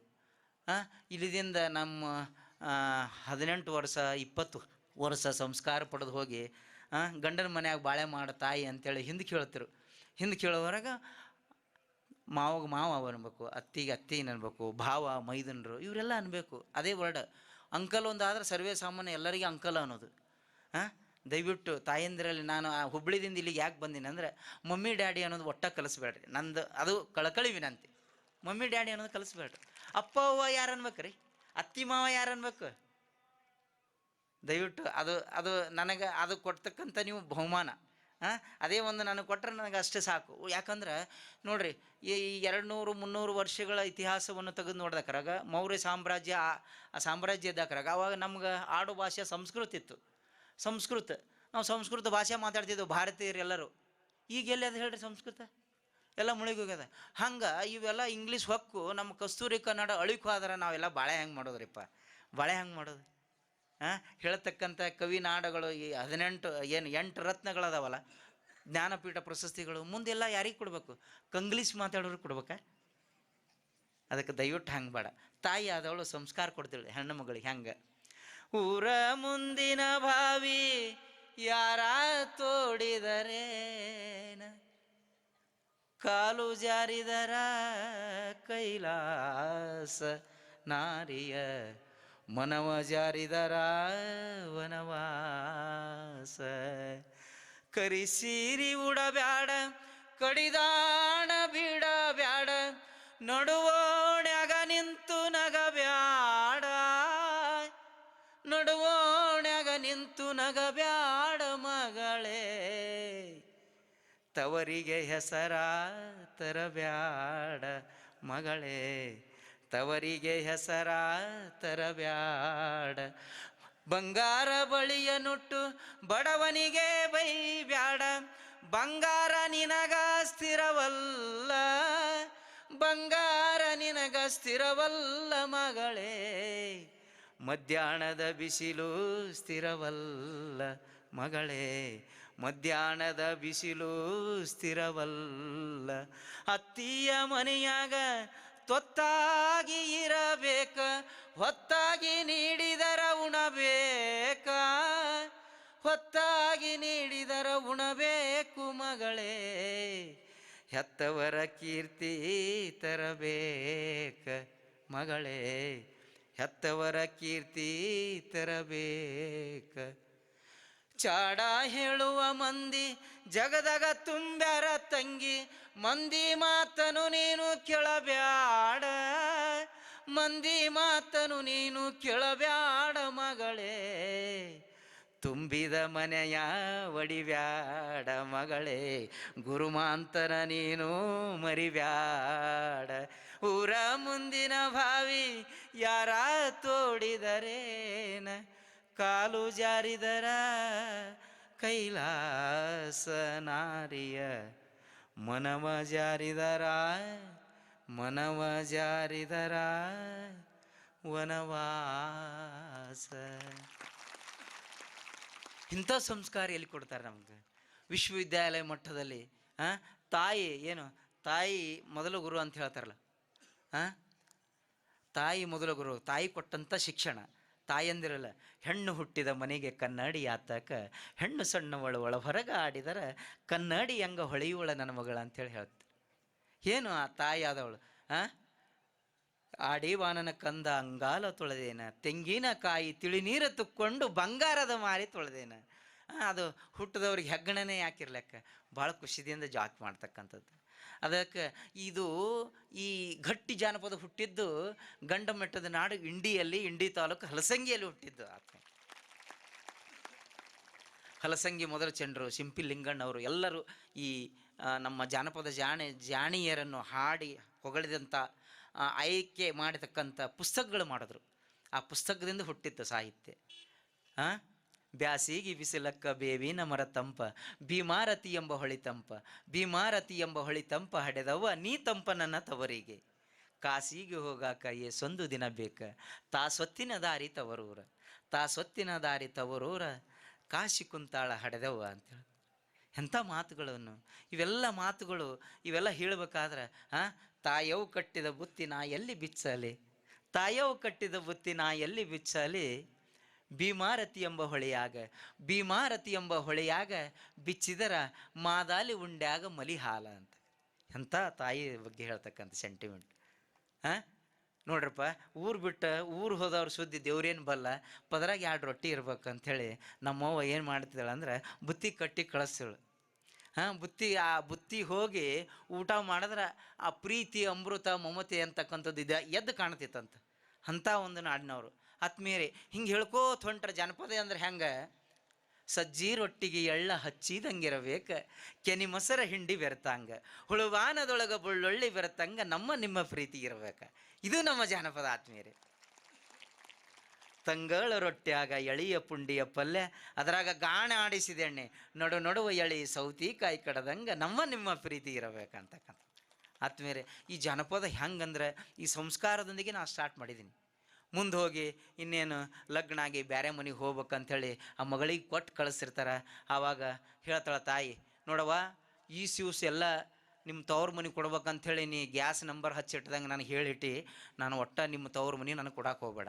ಯಾಕಂದ್ರೆ ನಿಮ್ಮ ತವ್ರ ಮನೆ ಮ್ಯಾಗ ಕೇಸ್ ಆಗ್ಯಾವ, ನಿಮ್ಮ ತವ್ರ ಮನೆಯವ್ರು ಗುಂಡಾಗಿರಿ ಮಾಡ್ತಾರೆ, ನಿಮ್ಮ ತವ್ರ ಮನೆಯವ್ರು ನೀಚದಾರ, ಕೊಡಬೇಕು ಬೇಡ. ಎದ್ದೇನೆ ನನ್ನವ್ವ ಬಿದ್ದೇನೆ ನಿನ್ನ ಕಾಲ, ಇದ್ದೂರಾಗ ನನ್ನ ಕೊಡಬ್ಯಾಡ, ಬರಬಾರದ ಮಾತು ಬರ್ತಾವ ಅಂತ. ಆ ತಾಯಿ ಮಗಳು ಅದಕ್ಕೆ ವಿನಂತಿ ಮಾಡ್ತಾಳೆ. ಎದ್ದೇನೆ ನನ್ನವ್ವ ಬಿದ್ದೇನೆ ನಿನ್ನ ಕಾಲ, ಇದ್ದೂರಿಗೆ ನನ್ನ ಕೊಡಬ್ಯಾಡ, ಹಡೆದವ್ವ ಬರಬಾರದ ಮಾತ ಬರ್ತಾವ. ಬಡತನ ನನಗಿರಲಿ ಹುಡುಕಿದಣಿ ಬ್ಯಾಡ, ಬಡತನ ನನಗಿರಲಿ ಹುಡುಕಿದಣಿ ಬ್ಯಾಡ, ಕುಡಕ ಗಂಡನಿಗೆ ಕೊಡಬ್ಯಾಡ, ಕುಡಕ ಗಂಡನಿಗೆ ಕೊಡಬ್ಯಾಡ ನನ್ನವ್ವ, ಕೆಡಕಾಗುವುದು ಮರಿಬ್ಯಾಡ. ಎದ್ದೇನೆ ನನ್ನವ್ವ ಬಿದ್ದೇನೆ ನಿನ್ನ ಕಾಲ, ಇದ್ದೂರಿಗೆ ನನ್ನ ಕೊಡಬ್ಯಾಡ, ದೂರದ ಊರಿಂದ ತವರಿಗೆ ಬಂದಾಗ, ದೂರದ ಊರಿಂದ ತವರಿಗೆ ಬಂದಾಗ, ಅಣ್ಣನ ಮಕ್ಕಳು ಅಂಗಳದಾಗ, ಅಣ್ಣನ ಮಕ್ಕಳು ಅಂಗಳದಾಗ ನೋಡಿದರ ಅತ್ತಿ ಬಂದಾಳಂತ ಕರಿತಾವ, ಹಡೆದವ್ವ ಅತ್ತಿ ಬಂದಾಳಂತ ಕುಣಿತಾವ. ಎದ್ದೇನೆ ನನ್ನವ್ವ ಬಿದ್ದೇನೆ ನಿನ್ನ ಕಾಲ, ಇದ್ದೂರಿಗೆ ನನ್ನ ಕೊಡಬ್ಯಾಡ, ಮುದ್ದಿನ ಮಗಳೆಂದು ತಿದ್ದಿ ಬೆಳೆಸಿದೆವ್ವ, ಮುದ್ದಿನ ಮಗಳೆಂದು ತಿದ್ದಿ ಬೆಳೆಸಿದೆವ್ವ, ಬುದ್ಧಿಗೆಡಿಗಿ ದಾರಿ ಎರಿಬ್ಯಾಡ, ಬುದ್ಧಿಗೆಡಿಗಿ ದಾರಿ ಎರಿಬ್ಯಾಡ ನನ್ನವ್ವ, ಹದ್ದು ಕಾಗಿಗೆ ನೀ ಹಾಕಬ್ಯಾಡ, ಹಡೆದವ್ವ ಹದ್ದು ಕಾಗಿಗೆ ನೀ ಹಾಕಬ್ಯಾಡ. ಎದ್ದೇನೆ ನನ್ನವ್ವ ಬಿದ್ದೇನೆ ನಿನ್ನ ಕಾಲ, ಇದ್ದೂರಿಗೆ ನನ್ನ ಕೊಡಬ್ಯಾಡ. ಏನು ಹೇಳ್ತಿರೋ ಮಾತ ಅಂತಕ್ಕಂಥ ಇಂಥವೆಲ್ಲ ಹಾಡುಗಳು ನೋಡಿ ಪರಮ ಪೂಜ್ಯ ಅಪ್ಪಾಜಿಯವರು ಕರೆಸ್ತಿರು. ಎಲ್ಲ ಸತ್ಸಂಗ ನಡೆದಿರ್ತಿತ್ತು. ಸತ್ಸಂಗ ನಡೆದು ನಾವು ಇನ್ನೇನು ಎದ್ದು ಎಲ್ಲರೂ ಹೋಗ್ತಿರ್ತೀವ ಸಂದರ್ಭದಾಗ ನಾವು ಹೋದ್ನಂದ್ರೆ ಸತ್ಸಂಗ ಮುಗಿದು ಹೊಂಟವ್ರಿಗೆಲ್ಲ ಇಲ್ಲಿ ಬರ್ರಿ ಅಂತ ಕರಿತಾರೆ. ಯಾರು ಬಂದಾರ ಗೊತ್ತೇನೆ? ಪ್ರಶ್ನೆ ಮಾಡ್ತಾರೆ. ಯಾರು ಬಂದಾರ ಗೊತ್ತಾ? ಒಬ್ಬರು ಅಧಿಕಾರಿಗಳು ಬಂದಾರೆ. 2 ಹಾಡು ಹಾಡ್ತಾರೆ. ಒಂದು ಎಂದೂ ಹಾಡ್ಸೊಂದಿಲ್ಲ ಅಪ್ಪವರು. ಎಲ್ಲಿ ಕರೀತಾರೆ 2 ಹಾಡು ಹಾಡ್ಸೊಂದು ಬಿಟ್ರೆ. ನನಗೆ ನಂದು ಭಾಗ್ಯ ಏನಂದ್ರೆ ಅಪ್ಪಾಜಿಯವರು ನಾ ಎಲ್ಲಿ ಕರಿತಿದ್ರು ಅಲ್ಲಿಗೆ ಬಂದಾರೆ. ಸುಪ್ರೀಂ ಕೋರ್ಟ್ ಮತ್ತು ಪ್ರೈಮ್ ಮಿನಿಸ್ಟರ್ ಅಲ್ಲ, ಈ ಪ್ರೆಸಿಡೆಂಟ್ ಆಫ್ ಇಂಡಿಯಾ ಬಂದಂಗೆ. ಯಾಕಂದ್ರೆ ನಾ ಎಲ್ಲಿ ಕರಿತೀನಿ ಅಲ್ಲಿ ಬರೀತಾರೆ ಅಂದ್ರೆ ಏನು ನನ್ನ ಸೌಭಾಗ್ಯ ಅದು. ನಾನು ನನ್ನ ತೋಟಕ್ಕೆ ಕರೆದೀನಿ ಬಂದಾರ, ನಾನು ಬೆಳಗಾಮದ ಇದ್ದಾಕ್ರೆ ಮನೆಗೆ ಬಂದಾರ. ನಮ್ಮವ್ವ ನನ್ನ ಹೆಣ್ದು ಕೂಡಿ ಅಟಗಳಿ ಮಾಡಿ ಮತ್ತು ರಸಮ್ ಮಾಡಿ ಕೊಟ್ಟಿದ್ರು. ನಾವು ಹೋಗಿ ಬುತ್ತಿ ಕೊಟ್ಟು ಬರ್ತಿದ್ದೆ ಅಪ್ಪವ್ರಿಗೆ 2015-16ರಾಗ. ನಮ್ಮ ಮನೆ ಊಟ ಉಂಡಾರ ಅಪ್ಪವ್ರು ಅಂದ್ರೆ ನಾವು ಎಷ್ಟು ಭಾಗ್ಯಶಾಲಿ ಅಂತ. ಅಷ್ಟೇ ಅಲ್ಲ, ನಾ ಮಾರ್ಯಾಳ ಪೊಲೀಸ್ ಸ್ಟೇಷನ್ದಾಗಿದ್ದೆ. ಅಪ್ಪ ಸ್ಟೇಷನ್ಗೆ ಬರ್ರಿ ಅಂದಕ್ರೆ ಸ್ಟೇಷನ್ಗೂ ಬಂದಾರ ಅಪ್ಪವ್ರು. ಬಂದು ನಾನು ಚೇರ್ ಮ್ಯಾಗ ಕೂತ್ ಹೋಗ್ಯಾರ ಅಪ್ಪವ್ರು. ಎಂಥ ಭಾಗ್ಯವಂತಾರೆ ನಾವೆಲ್ಲ. ಅಲ್ಲಿ ಗಿಡ ಹಚ್ಚಾರ, ಇನ್ನೂ ಒಂದು ಚಕ್ಕು ಗಿಡ ಅದ. ಆ ಚಕ್ಕು ಗಿಡ ಹಚ್ಚಿ ದಿನಾಲು ಕಾಯಿ ಆಗ್ತಾವೆ, ಅದಕ್ಕೆ ವರ್ಷ ಕಾಯಿ ಆಗ್ತಾವೆ ಅದಕ್ಕೆ. ಅದಕ್ಕೆ ಅಂಥವ್ರ ನಿಟ್ಟಿನಲ್ಲಿ ನಾವು ಬೆಳೆದಿದ್ದೆವು. ಅವ್ರ ಆಶೀರ್ವಾದದಿಂದ ನೋಡ್ರಿ ಅಧಿಕಾರಿಗಳು, ನೀವು ನಾಡಿನ ತುಂಬ ಎಲ್ಲ ಹಾಡಿರಿ, ನಾಡಿನ ತುಂಬ ಎಲ್ಲ ಹಾಡಿರಿ. ಇನ್ನು ಮುಂದೆ ಏನು ಮಾಡೋಕ್ಕೂ ಅಂತಾರಾಷ್ಟ್ರೀಯ ಮಟ್ಟದಲ್ಲಿ ಹಾಡ್ಬೇಕಂತೇಳಿ ಆಶೀರ್ವಾದ ಮಾಡಿದ್ರು ಅಪ್ಪವರು. ನಾನು 2 ಸಲ ನನ್ನ ದಂಪತಿಯೊಂದಿಗೆ ಹೋಗಿ ವಿದೇಶಕ್ಕೆ ಹೋಗಿ ಹಾಡಿ ಬಂದೀನಿ. 2 ಸಲ ಹಾಡಿ ಬಂದೀನಿ, ಒಂದೇ ಸಲ ಅಲ್ಲ. ಇದು ಎಲ್ಲ ಏನಂದ್ರೆ ಗುರುವಿನ ಆಶೀರ್ವಾದ ಬೇಕು. ಗುರುವಿನ ಗುಲಾಮನಾಗುವ ತನಕ ದೊರೆಯದಣ್ಣ ಮುಕ್ತಿ ಅಂತ ಹೇಳ್ತಾರಲ್ಲ, ಅಪ್ಪಾಜಿಯವರು ಆಶೀರ್ವಾದದಿಂದ ನಾವೆಲ್ಲ ಬೆಳೆದವರು. ಈಗ ನೋಡ್ರಿ, ನಾ ಹೇಳ್ಕೋತ ಹೊಂಟಿನ ಸಂಸ್ಕಾರ ಬಗ್ಗೆ. ಈಗ ಏನಾಯಿತು, ಈಗ ಇನ್ನು ಹೆಣ್ಣು ನೋಡೋದು, ಹೆಣ್ಣು ಕೊಡೋದು ಅಲ್ಲಿಗೆ ಬತ್ತು. ಇನ್ನು ಲಗ್ನ ಆಗಿ ಮನೆಗೆ ಹೋಗುವಾಗ ಸಂದರ್ಭ ನೋಡ್ಬೇಕು. ಏನು ಹೇಳ್ತಿದ್ರು ಹಿಂದಕ್ಕೆ ಗೌಡ್ರು ಕುಲಕರ್ಣಿಯರ ಮನ್ಯಾಗ ಲಗ್ನ ಇದ್ರೆ ಎಲ್ಲರೂ ಏನು ಮಾಡ್ತಿದ್ರು, ಮನ್ಯಾಗ ಯಾರೂ ಊಟ ಮಾಡ್ತಿತ್ಲ 5 ದಿವಸ, ಏನೋ ಅಡುಗೆ ಮಾಡ್ತಿತ್ಲ. ಎಲ್ಲರೂ ಗೌಡ್ರು ಕುಲಕರ್ಣಿಯರ ಮನೆಗೆ ಹೋಗ್ತಿರು.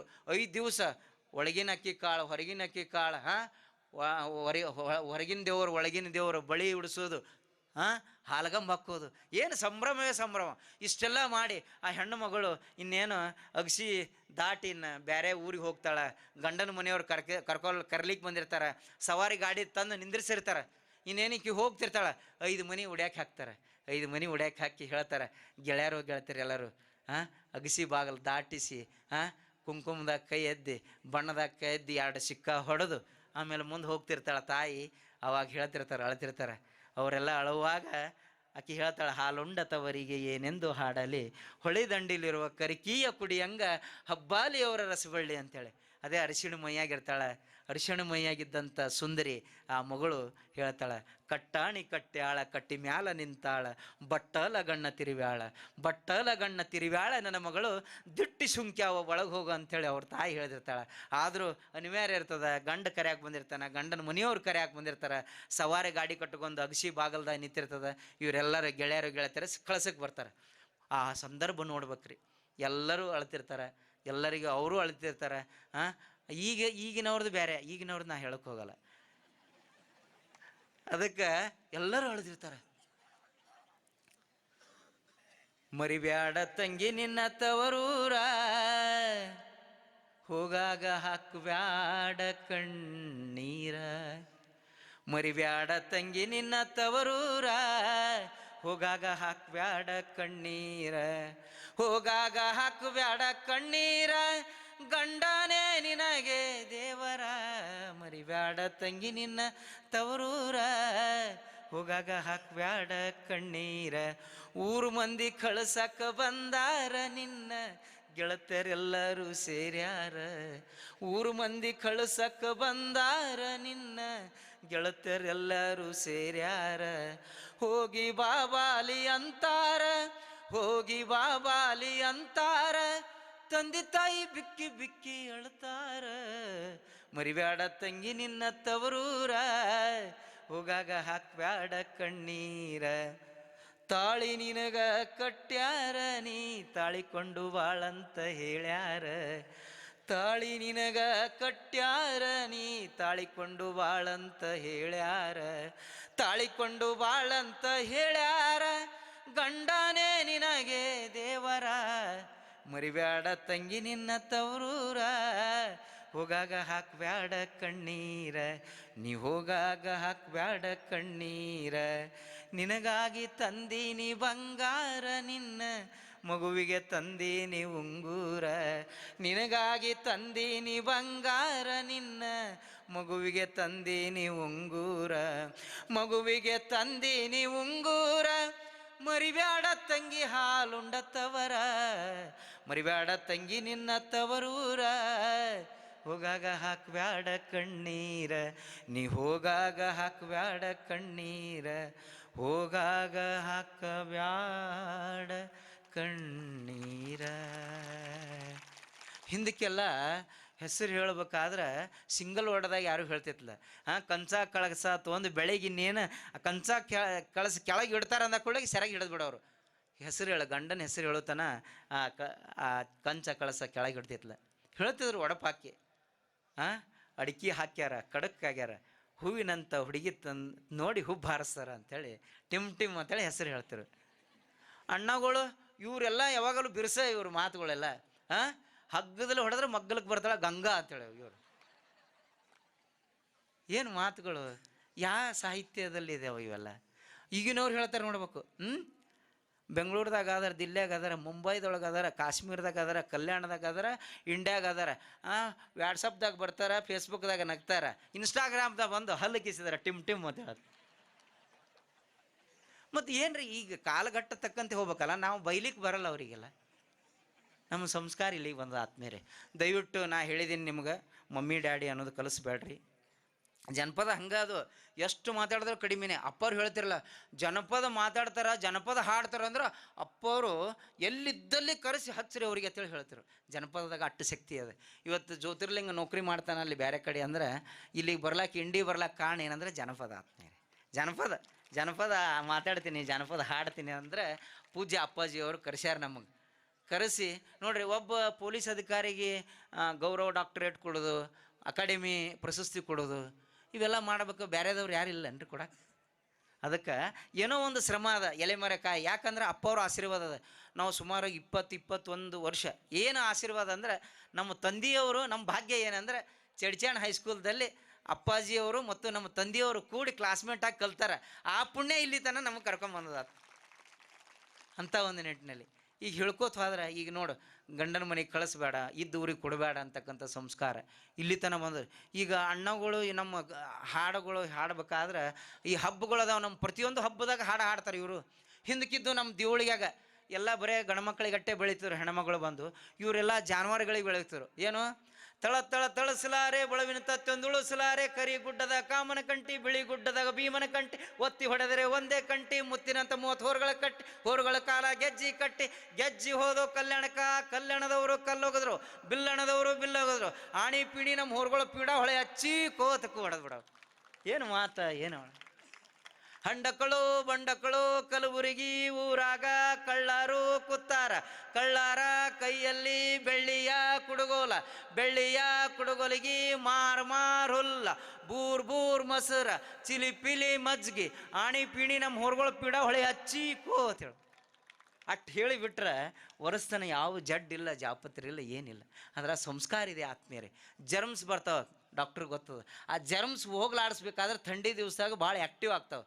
ಟೆಂಪ್ರೇಚರ್ ಹೆಂಗೆ ಡೌನ್ ಆಗ್ತದೆ, ಅವ್ಕರು ಏನು ಈಗ ದೈತ್ಯರು ಹೆಂಗೆ ಉದ್ಭವ ಆಗ್ತಾರಲ್ಲ ಆ ರೀತಿ ಉದ್ಭವ ಆಗ್ತಾರೆ. ಅವೆಲ್ಲ ಹೊಡೆದು ಓಡಿಸ್ಬೇಕಾದ್ರೆ ನಮ್ಮ ಅಣ್ಣಗಳೆಲ್ಲ ಮಾಡ್ತಾರೆ. ಇಷ್ಟೇ ಅಲ್ರಿ, ಈ ಶ್ರಾವಣ ಬಂತು, ಮಳೆಗಾಲ ಬಂತು ಅಂದ್ರೆ ಆಷಾಢ ಬಂದಾಕ್ರಾಗ ಹೇಳ್ತಾರಲ್ಲ, ಆಷಾಢ ಗಾಳಿ ಬೀಸಿ ಬೀಸಿ ಹೊಡೆದ್ರೆ ಹೇಸಿ ನನ್ನ ಜೀವ ಹೆಣ್ಣಾಗಿ ಯಾಕೆ ಹುಟ್ಟಲಿಲ್ಲ ಅಂತೇಳಿ. ಯಾಕಂದ್ರೆ ಆಷಾಢ ಗಾಳಿ ಮಾರಿ ಮಾರಿ ಬಡಿದಿರ್ತದೆ. ಇವ ಹೊಲ್ದಾಗ ಹೋಗಿರ್ತಾನೆ ಕೆಲಸ ಮಾಡೋಕೆ, ಮನೆಯಾಗಿದ್ದವ್ರದ್ದು ನೆನಪಾಗ್ತದೆ. ಮನೆಯಾಗಿದ್ರೆ ಚಲೋ ಆದಿತ್ತಲ್ಲ ಮರ, ಇದು ಏನು ಆಷಾಢ ಗಾಳಿ ಈ ಕಡೆಯೊಮ್ಮ ಎಡಕ್ಕೊಮ್ಮ ಬಲಕ್ಕೊಮ್ಮ ಬಡಿತದಂತ. ಇಂಥದ್ದೆಲ್ಲ ಮಾಡಿ ಬೈಟೆಕ್ ಮಾಡ್ತಿರು ದೊಡ್ಡ ಆಟಗಳು. ಏನು ದೊಡ್ಡ ಆಟ ಅಂದ್ರೆ ನಮ್ಮ ಇಂಡಿ ತಾಲೂಕು ಅತ್ಯುತ್ತಮವಾದಂಥ ಆಟಗಳು. ಯುದ್ಧಖಂಡವನ ಕಂಡ, ಕೃಷ್ಣ ಭೀಮ ಅರ್ಜುನ, ಚಿತ್ರಸೇನ, ದಕ್ಷಾಬ್ರಹ್ಮ ದೇವಿ. ಆವಾಗ ಅಣ್ಣಗಳದ್ದು ನೋಡ್ಬೇಕು, ರೌದ್ರಾವತಾರ. 1 ತಿಂಗಳು ಮನ್ಯಾಗ ಊಟ ಮಾಡೋಂಗಿಲ್ಲ ರೀ. ಏನು ಇವ್ರು ಶರಣರಾಗಿ ಏನೋ ಬೇರೆ ಇದ್ರಲ್ಲಿಂದ ಬಂದಿರ್ತಾರೆ. ಅಟ್ಟು ಏನೋ ಅದು ಪಾಲಿಸಿದ್ರು. ವೀರಭದ್ರ ಪಾಠ ಮಾಡ್ಯಾರ ಅಂದ್ರೆ ಮನ್ಯಾಗ ಊಟ ಮಾಡೋಂಗಿಲ್ಲ, ಆಶ್ರಮದಾಗೆ ಮಾಡ್ಬೇಕು. ಅಷ್ಟೆಲ್ಲ ಮಾಡಿ ಆ ಪಾಠ ಬಂದಾಕ್ರಾಗ ನೋಡ್ಬೇಕು, ಎಂಟ್ರಿ ಆಗ್ತದೆ. ಸಾರಥಿ ಮಾತಾಡಿಸ್ತಾನೆ, ಬಪ್ಪಲೆ ಜಡಮಡ್ತಿ ಅಂತೆ ಪಡವಿಗೆ ಸಿರವಾಗಿ ಕರಗಳನ್ನು ಮುಗೆದೋ, ಮುದಾಲಿಪ ಭಕ್ತಿಯಿಂದ 2 ಮನೆ ಕವಲಿಟ್ಟು, ಬಂದವರಿಗೆ ದಾರ್ಯಂದು ಕೇಳುವನು ನೀನು ದಾವಲೆ ಸಂಡ, ಗಗನಕ್ಕೆ ಹಾರಿಸುವನು ನಿನ್ನರುಂಡ.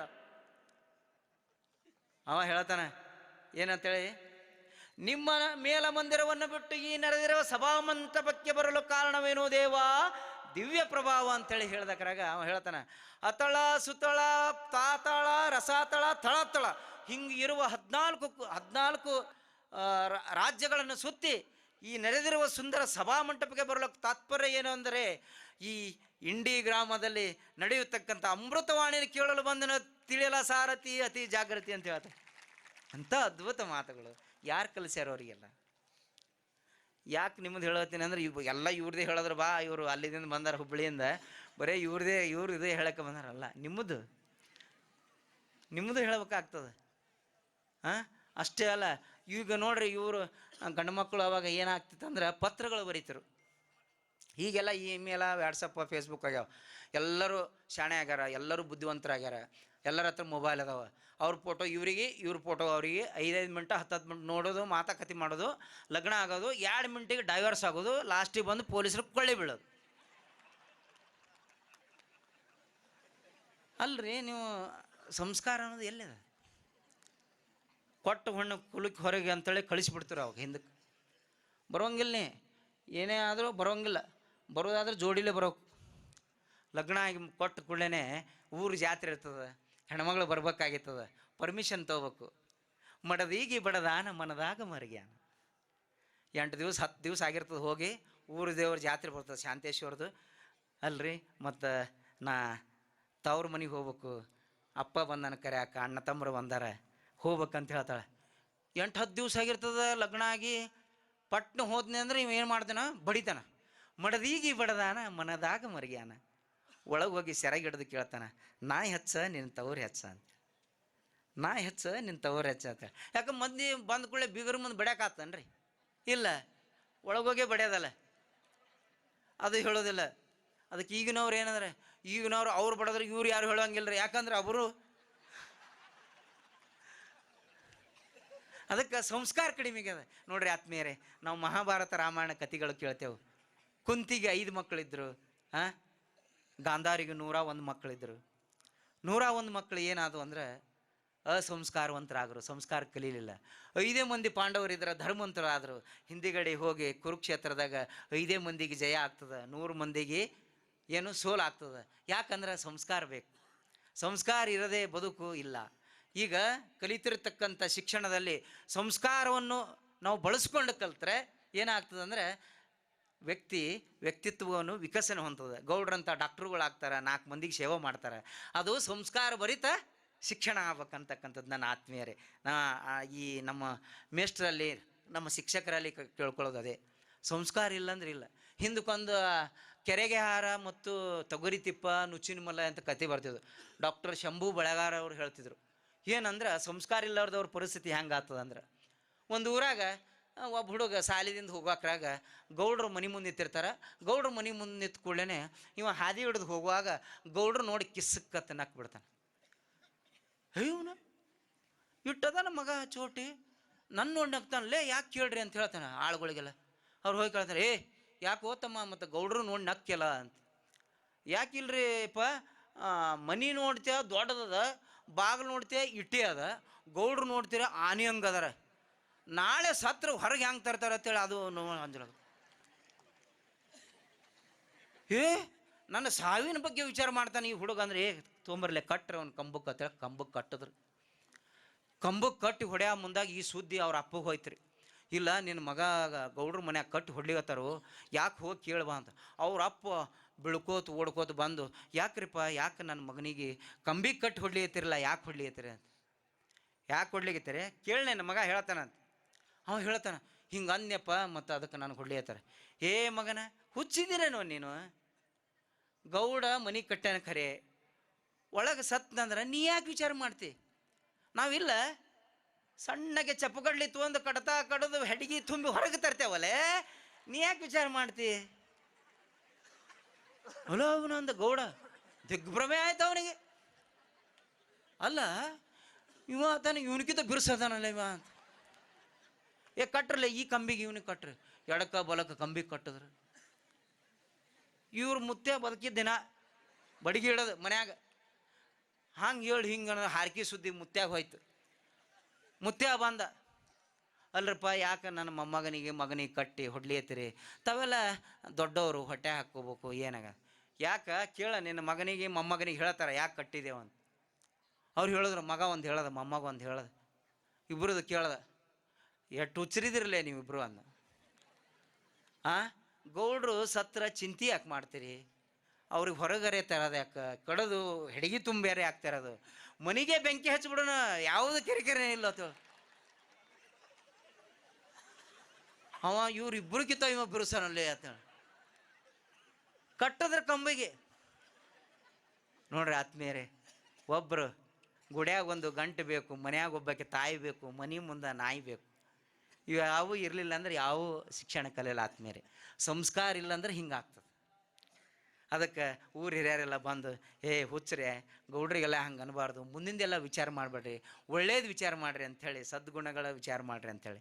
ನೋಡಿರಿ, ಸಂಸ್ಕಾರ ಅನ್ನೋದು ಇಲ್ಲ ಅಂದರೆ ಹಿಂಗಾಗ್ತದೆ. ಅದಕ್ಕೆ ಎಂದೂ ಬಾಳೆ ಹಂಗೆ ಆಗಬಾರ್ದು. ಆದ್ಮೇಲೆ ಈ ಎಷ್ಟು ಮಾತಾಡಿದ್ರು ಇನ್ನು ಅಪ್ಪಾಜಿಯವರು ಆಶೀರ್ವಚನ ಮಾಡೋರು ಅದಾರ. ಅದಕ್ಕೆ ನಾವು ನೀವು ಅಪ್ಪವ್ರ ನೇತೃತ್ವದಾಗ ಒಂದು ದೊಡ್ಡ ಜಾತ್ರೆ ಮಾಡೋಣ. ಅಂಥ ಜಾತ್ರೆ ಅಂದರೆ ಜನಪದ ಜಾತ್ರೆ.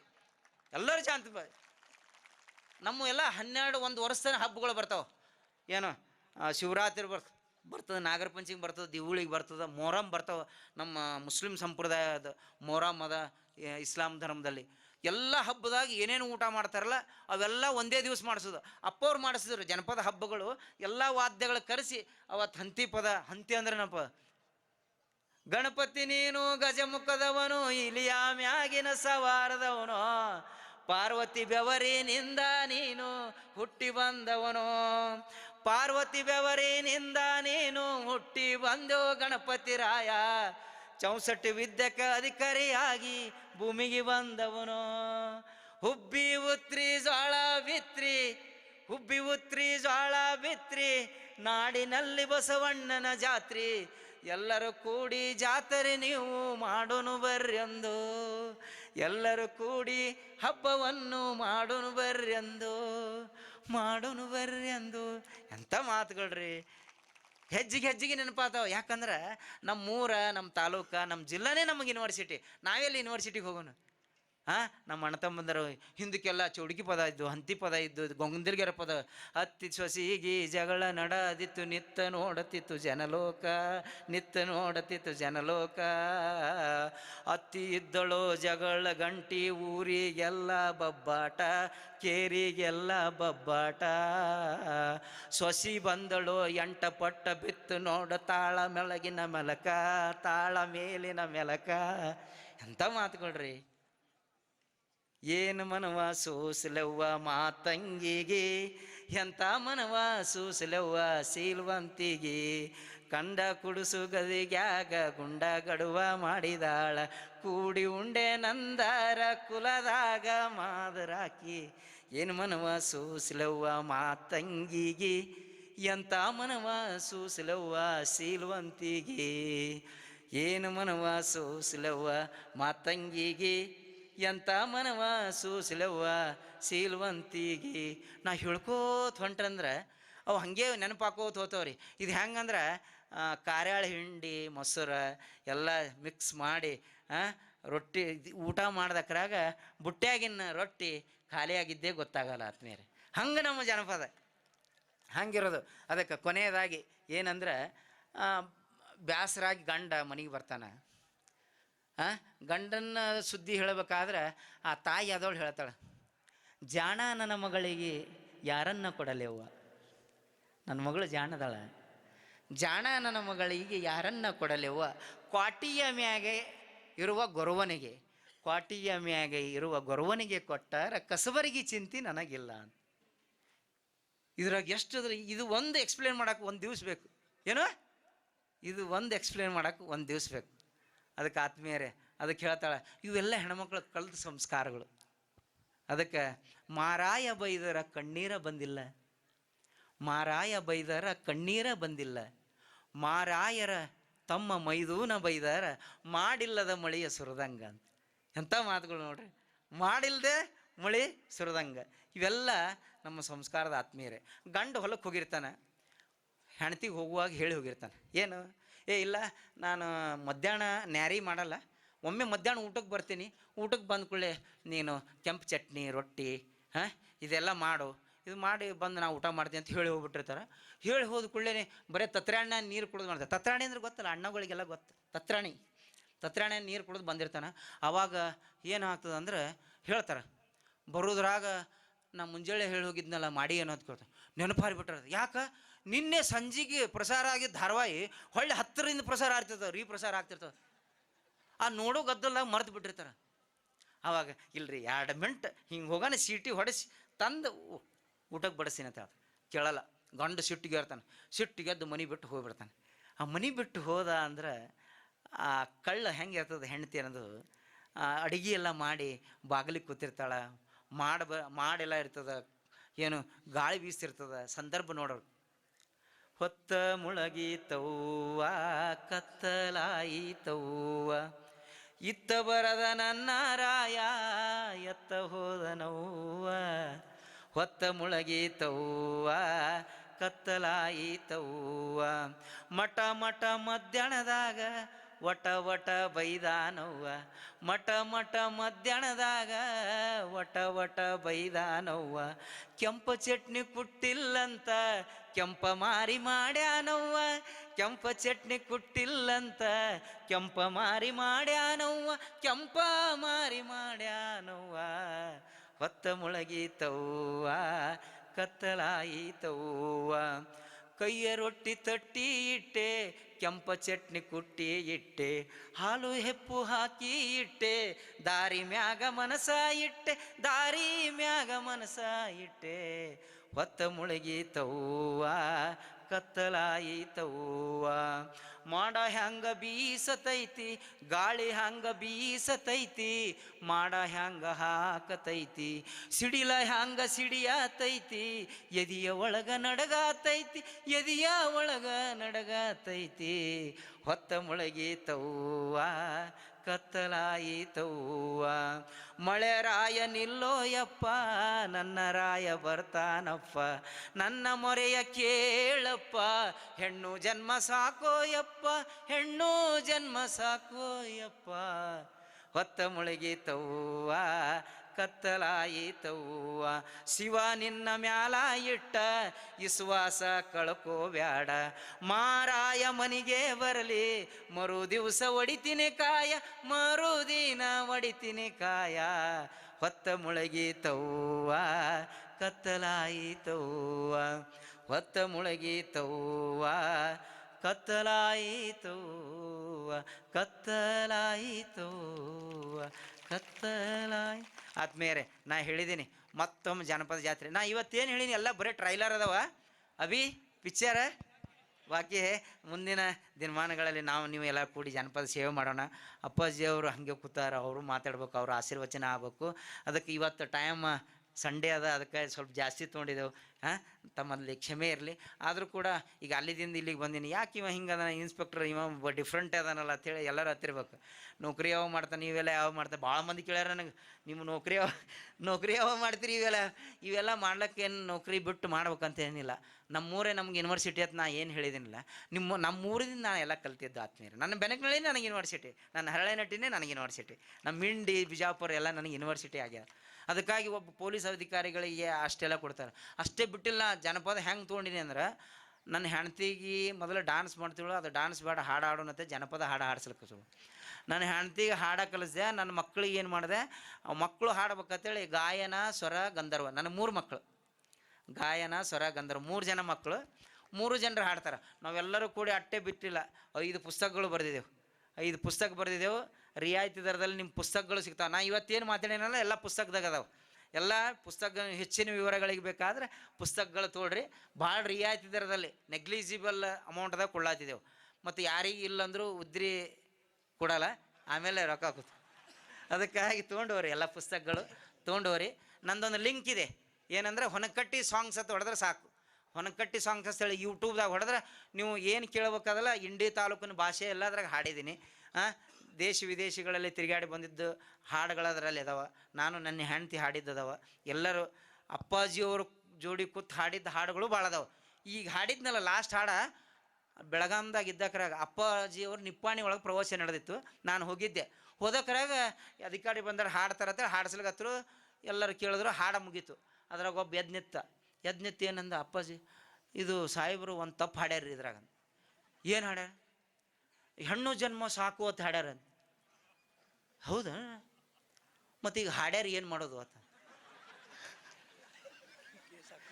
ಈಗ ಹಾಡ್ಯಾರಲ್ಲ ಏನು ಮಾಡೋದು? ಅದಕ್ಕೆ ಅಪ್ಪಾಜಿಯವ್ರು ಏನು ಬಂಗಾರ ಅಂತ ಮಾತು. ಹೌದು, ಅಂಥವರು ನಮ್ಮ ಏನು ದೇವರೇ ಅವರು. ಅದಕ್ಕೆ ಅವ್ರ ಬಗ್ಗೆ ಮಾತಾಡೋದು ಆಗಲ್ಲ. ಅವ್ರ ಬಗ್ಗೆ ನಾವು ಅಂಥವ್ರು ಇದ್ದರು, ಅವ್ರ ನೆರಳದಾಗ ನಾವು ಇದ್ದೇವೆ ಅಂತಕ್ಕಂಥದ್ದು ಒಂದು ದೊಡ್ಡ ಮಾತು ಆತ್ಮೀಯರೇ. ಈಗ ಇಲ್ಲಿವರೆಗೆ ನೀವೆಲ್ಲ ನಾವು ಮಾತಾಡೋದ್ರಾಗ ಏನು ಹೆಚ್ಚು ಕಡಿಮೆ ಆಗಿರ್ತದೆ, ಪೊಲೀಸರು ಮಾತಾಡೋದ್ರಾಗ ದಯವಿಟ್ಟು ಹಂಸಕ್ಷೀರ ನ್ಯಾಯದಂತೆ. ನಾನು ಬರೀ ಟ್ರೈಲರ್ ಹೇಳೀನಿ. ಈಗ ಬರೇ ಸಂಸ್ಕಾರದಿಂದ ಹುಟ್ಟಿ ದೊಡ್ಡಕ್ಕಾಗಿ ಗಂಡನ ಮನೆಗೆ ಹೇಳ, ಗಂಡನ ಮುಂದೆ ಸಂಸಾರ ನಡಿಬೇಕಲ್ಲ, ಅಲ್ಲಿಗೆ ಬಂದು ನಿಂತದೆ ಈ ಗಾಡಿ. ಮುಂದೆ ಗಂಡನ ಜೋಡಿ ಆಗ್ಬೇಕು, ಬಸರು ಆಗ್ಬೇಕು, ಸೀಮಂತ ಕಾರ್ಯ ಆಗ್ಬೇಕು, ಮತ್ತು ಮಕ್ಕಳು ಹಡಿಬೇಕು. ಮಕ್ಕಳು ಹಡಿದು ಮಕ್ಕಳು ಜೋಪಾನ ಮಾಡಬೇಕು, ಆ ಮಕ್ಕಳಿಗೆ ಮದುವೆ ಮಾಡಿಕೊಡ್ಬೇಕು. ಇಷ್ಟೆಲ್ಲ ಸಾಹಿತ್ಯದಾಗ ಏನಂದ್ರೆ ಜನಪದ ಅಂದ್ರೆ ಹೆಂಗಂದ್ರೆ ಹುಟ್ಟಿನಿಂದ ಸಾಯುವವರೆಗೆ, ಓಮ್ ಟು ಟೋಮ್ ಅಂತ ಹೇಳ್ತಾರೆ. ಹುಟ್ಟಿನಿಂದ ಸಾಯುವವರೆಗೆ ದೀರ್ಘವಾಗಿ ಹರಡಿರ್ತಕ್ಕಂಥ ಸಾಹಿತ್ಯ ಜನಪದ ಸಾಹಿತ್ಯ. ಅದು ಅಟ್ಟಕ್ಕೆ ಮುಗಿಯಲ್ಲ, ಒಂದೇ ದಿವಸಿಗೆ ಮುಗಿಯಲ್ಲ, ಒಂದೇ ಉಪನ್ಯಾಸದಾಗ ಮುಗಿಯಲ್ಲ.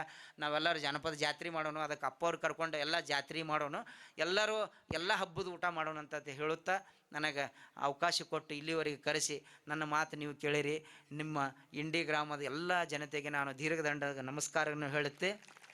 ವೇದಿಕೆ ಮೇಲೆ ಇರ್ತಕ್ಕಂಥ ಅದೇ ಶ್ರೀಗಳಿಗೆ ಮತ್ತು ಡಾಕ್ಟರ್ ಅವರಿಗೆ ಮತ್ತು ಪರಮ ಪೂಜ್ಯ ಅಪ್ಪಾಜಿ ಅಮೃತಾನಂದ ಗುರುಗಳು ನಿಮ್ಗೆ ಅಮೃತವಾಣಿ ನುಡಿಸ್ತಾ ಇದ್ದಾರೆ ನೋಡ್ರಿ. ಅಪ್ಪವರೇ ಬಂದು ಹೇಳಗತ್ತಾರಂದವ್ರಂಗೆ ಇಲ್ಲಿ ಸಿಚುವೇಶನ್ ಕ್ರಿಯೇಟ್ ಆಗ್ಯದ. ಅದು ಎಂಥ ದೊಡ್ಡ ಮಾತು. ಅವ್ರ ಶಕ್ತಿ, ಅವ್ರ ಆಶೀರ್ವಾದ ಇವ್ರಿಗೆ ಅದಂತೇಳಿ ಅಂಥ ವಾತಾವರಣ ನಿರ್ಮಾಣ ಆಗ್ತಾರೆ. ಮುಂಜಾಳೆದ್ದು ಬಾ ಅಂದರೆ ಯಾರೇ ಬರ್ತಾರೆ ಥಂಡ್ಯಾಗ 7-8 ಟೆಂಪ್ರೇಚರ್ ಆಗತ್ತೆ. ನಾ ಅಲ್ಲೇ ಕೂತು ವಿಚಾರ ಮಾಡ್ತೀನಿ, ನಮ್ಮ ಬಿಜಾಪುರಕ್ಕೆ 7-8 ಟೆಂಪ್ರೇಚರ್ ಅದ, ಹೆಂಗೆ ಗೆದ್ದು ಬರ್ತಾರೆ ಅಂತೇಳಿ. ನೋಡಿದ್ರೆ ಆ ಶಕ್ತಿ ಅಂತಲ್ಲಿದೆ. ಅಪ್ಪಾಜಿಯವರ ಶಕ್ತಿ, ಅವ್ರು ನಡೆದಾಡೋಂಥ ಭೂಮಿ ಇದು. ಅದಕ್ಕೆ ತಾವೆಲ್ಲ ಕೇಳ್ರಿ, ಪಾವನಾಗ್ರಿ ಅಂತ ನನಗೆ ಕರೆಸಿರ್ತಕ್ಕಂಥ ಎಲ್ಲ ಮಹಾನರಿಗೆ, ಕಮಿಟಿಯವರು ಓಡಾಡಿ ಮಾಡ್ಲತ್ತಾರ ಕೆಲಸ ಭಾಳ. ಎಲ್ಲ ಯಂಗ್ ಜನ್ರೇಷನ್ದ ಹುಡುಗರು ಇವರೆಲ್ಲ ಸಂಸ್ಕಾರ ಕಲ್ತವ್ರು. ಈಗ ನೀವು ಕಲ್ತ್ರಿ ಅಂದ್ರೆ ನಿಮ್ಮ ಮಕ್ಕಳು ಕಲಿತಾರೆ. ಮುಂದೆ ಇಂಗ್ಲೀಷ್ ವ್ಯಾಮೋಹ ಹೋಗಿ ಕನ್ನಡ ವ್ಯಾಮೋಹ ಬಂದ್ರೆ ಮಾತ್ರ ನಾವು ನಮ್ಮ ಸಂಸ್ಕಾರ ಉಳಿಸ್ಲಿಕ್ಕೆ ಸಾಧ್ಯ ಅದ ಆತ್ಮೀಯರೇ ಅನ್ನತಕ್ಕಂಥದ್ದು ನೀವು ನೆನಪಿಡಿಬೇಕು. ಮಮ್ಮಿ ಡ್ಯಾಡಿ ಮರೆಸ್ಬೇಕು, ಅಕ್ಕ ತಂಗಿ ಅಣ್ಣ ತಮ್ಮ ಅಪ್ಪ ಅವ್ವ ಅನ್ನೋದು ಕಲಿಸ್ರಿ. ನನ್ನ ಮಕ್ಕಳಿಗೆ ನಾನು ಕಲಿಸಿದ್ದೀನಿ, ನೀವು ಅದು ಕಲಿಸ್ರಿ ಅಂತೇಳಿ ಹೇಳುತ್ತಾ ನನ್ನ ಮಾತು ಮುಗಿಸುತ್ತೇನೆ. ಜೈ ಹಿಂದ್, ಜೈ ಕರ್ನಾಟಕ, ಜೈ ಭಾರತ್. ಹರ ಓಂ. ಜ್ಞಾನಸಿದ್ಧಂ ತಪಸ್ಸಿದ್ಧಂ ಸರ್ವಸಿದ್ಧಂ ಶಿವಪ್ರದಂ ಸ್ವಯಂ ಸಿದ್ಧಂ ಅಹಂ ವಂದೇ ಸಿದ್ಧಾರೂಢಯತೀಶ್ವರಂ.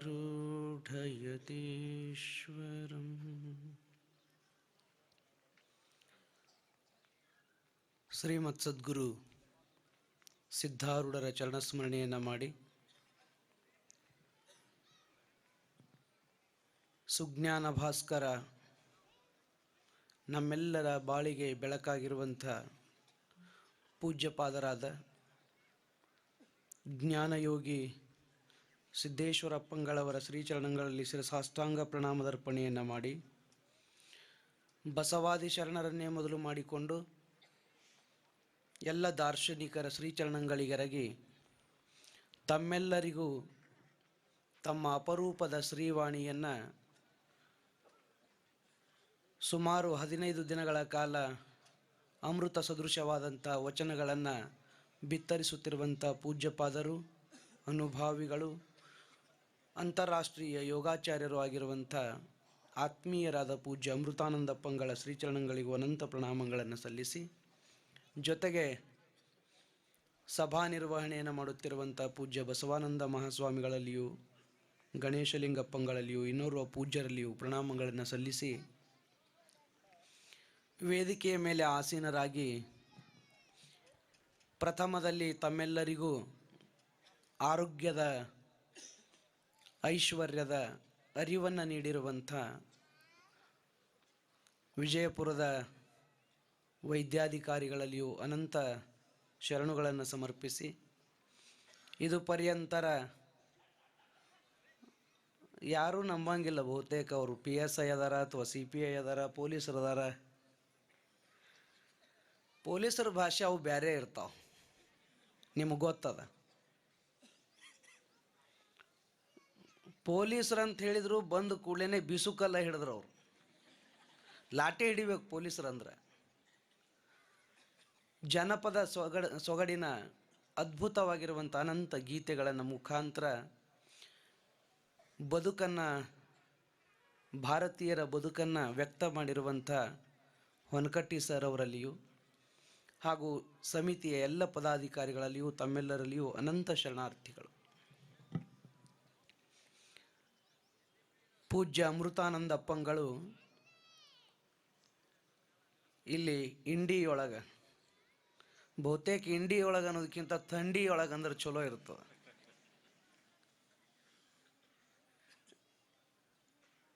ತಮ್ಮ ಅಮೃತ ವಚನವನ್ನು ನೀಡ್ತಾರಂತಂದ್ರೆ ಬೆಳಿಗ್ಗೆ 6:15 ಸೂರ್ಯನ ಹೆದರಿ ಇನ್ನ ಈಗ ಬರಲೇಬೇಡ ಅಂತ ಬರಕತ್ಯಾನ. ಅವಾಗಿಂತಲೂ ಮುಂಚಿತವಾಗಿ ನೀವೆಲ್ಲ ನಸುಕಿನ ಜಾವದೊಳಗೆದ್ದು ಸ್ನಾನಾದಿಗಳನ್ನು ಮಾಡಿಕೊಂಡು ಅಪ್ಪಗಳು 6:15 ಬರ್ತಾರಂದ್ರೆ 6:15 ನೀವೆಲ್ಲ ಅಂಗಳ ತುಂಬೆಲ್ಲ ಬಂದು ಕುಂತಿರಲ್ಲ. ನಿಮಗೆಲ್ಲ ಮತ್ತೊಮ್ಮೆ ನಮಸ್ಕಾರ ಮಾಡಿದರೂ ತಪ್ಪಿಲ್ಲ. ಯಾವಾಗೋ ಒಂದು ದಿವಸ ಅಪರೂಪಕ್ಕೆ ಏನೋ ಒಂದು ಕಾರ್ಯಕ್ರಮ ಅಂದ್ರೆ ಅದೇನು ಭಾಳ ವಿಶೇಷ ಅಲ್ಲ. ಪ್ರತಿನಿತ್ಯ ಅಧ್ಯಾತ್ಮದ ಅರಿವನ್ನು ಅರಿಬೇಕು ಅಂತಲೇ ಎಲ್ಲವನ್ನ ಬಿಟ್ಟು ಮನೆ ಬಿಡ್ಬೋದು, ಬೇಕಾದ್ರೆ ಹೆಂಡ್ರ ಮಕ್ಕಳನ್ನ ಬಿಡ್ಬೋದು, ಮಠ ಬಿಡ್ಬೋದು, ಥಂಡ್ಯಾಗ ಕೌದಿ ಬಿಡೋದು ಅಂದ್ರೆ ಒಲ್ಲೆ ಅನ್ನಿಸ್ತದೆ. ಅಂಥದ್ರೊಳಗೆ ಥಂಡಿಯೊಳಗೆ ಎದ್ದು ಬರಬೇಕಲ್ಲ ಹೊರಗೆ. ನಾ ಇವತ್ತು ಬಂದ ಕೂಡಲೇ ಇಲ್ಲಿ ವೇದಿಕೆ ಮತ್ತು ಈ ಪ್ರಾಂಗಣ ನೋಡಿ ನೀವೆಲ್ಲ ಕುಂತದ್ದು ನೋಡಿ ಕೂಡಲೇ ನನಗೆ ಬಹುತೇಕ ಅಪ್ಪಗಳಿಲ್ಲ ಅನ್ನುವಂಥ ಮಾತು ನಾವೆಂದೂ ಅನ್ನಬಾರದು ಅಂತ ನಿರ್ಣಯಕ್ಕೆ ಬಂದೀವಿ.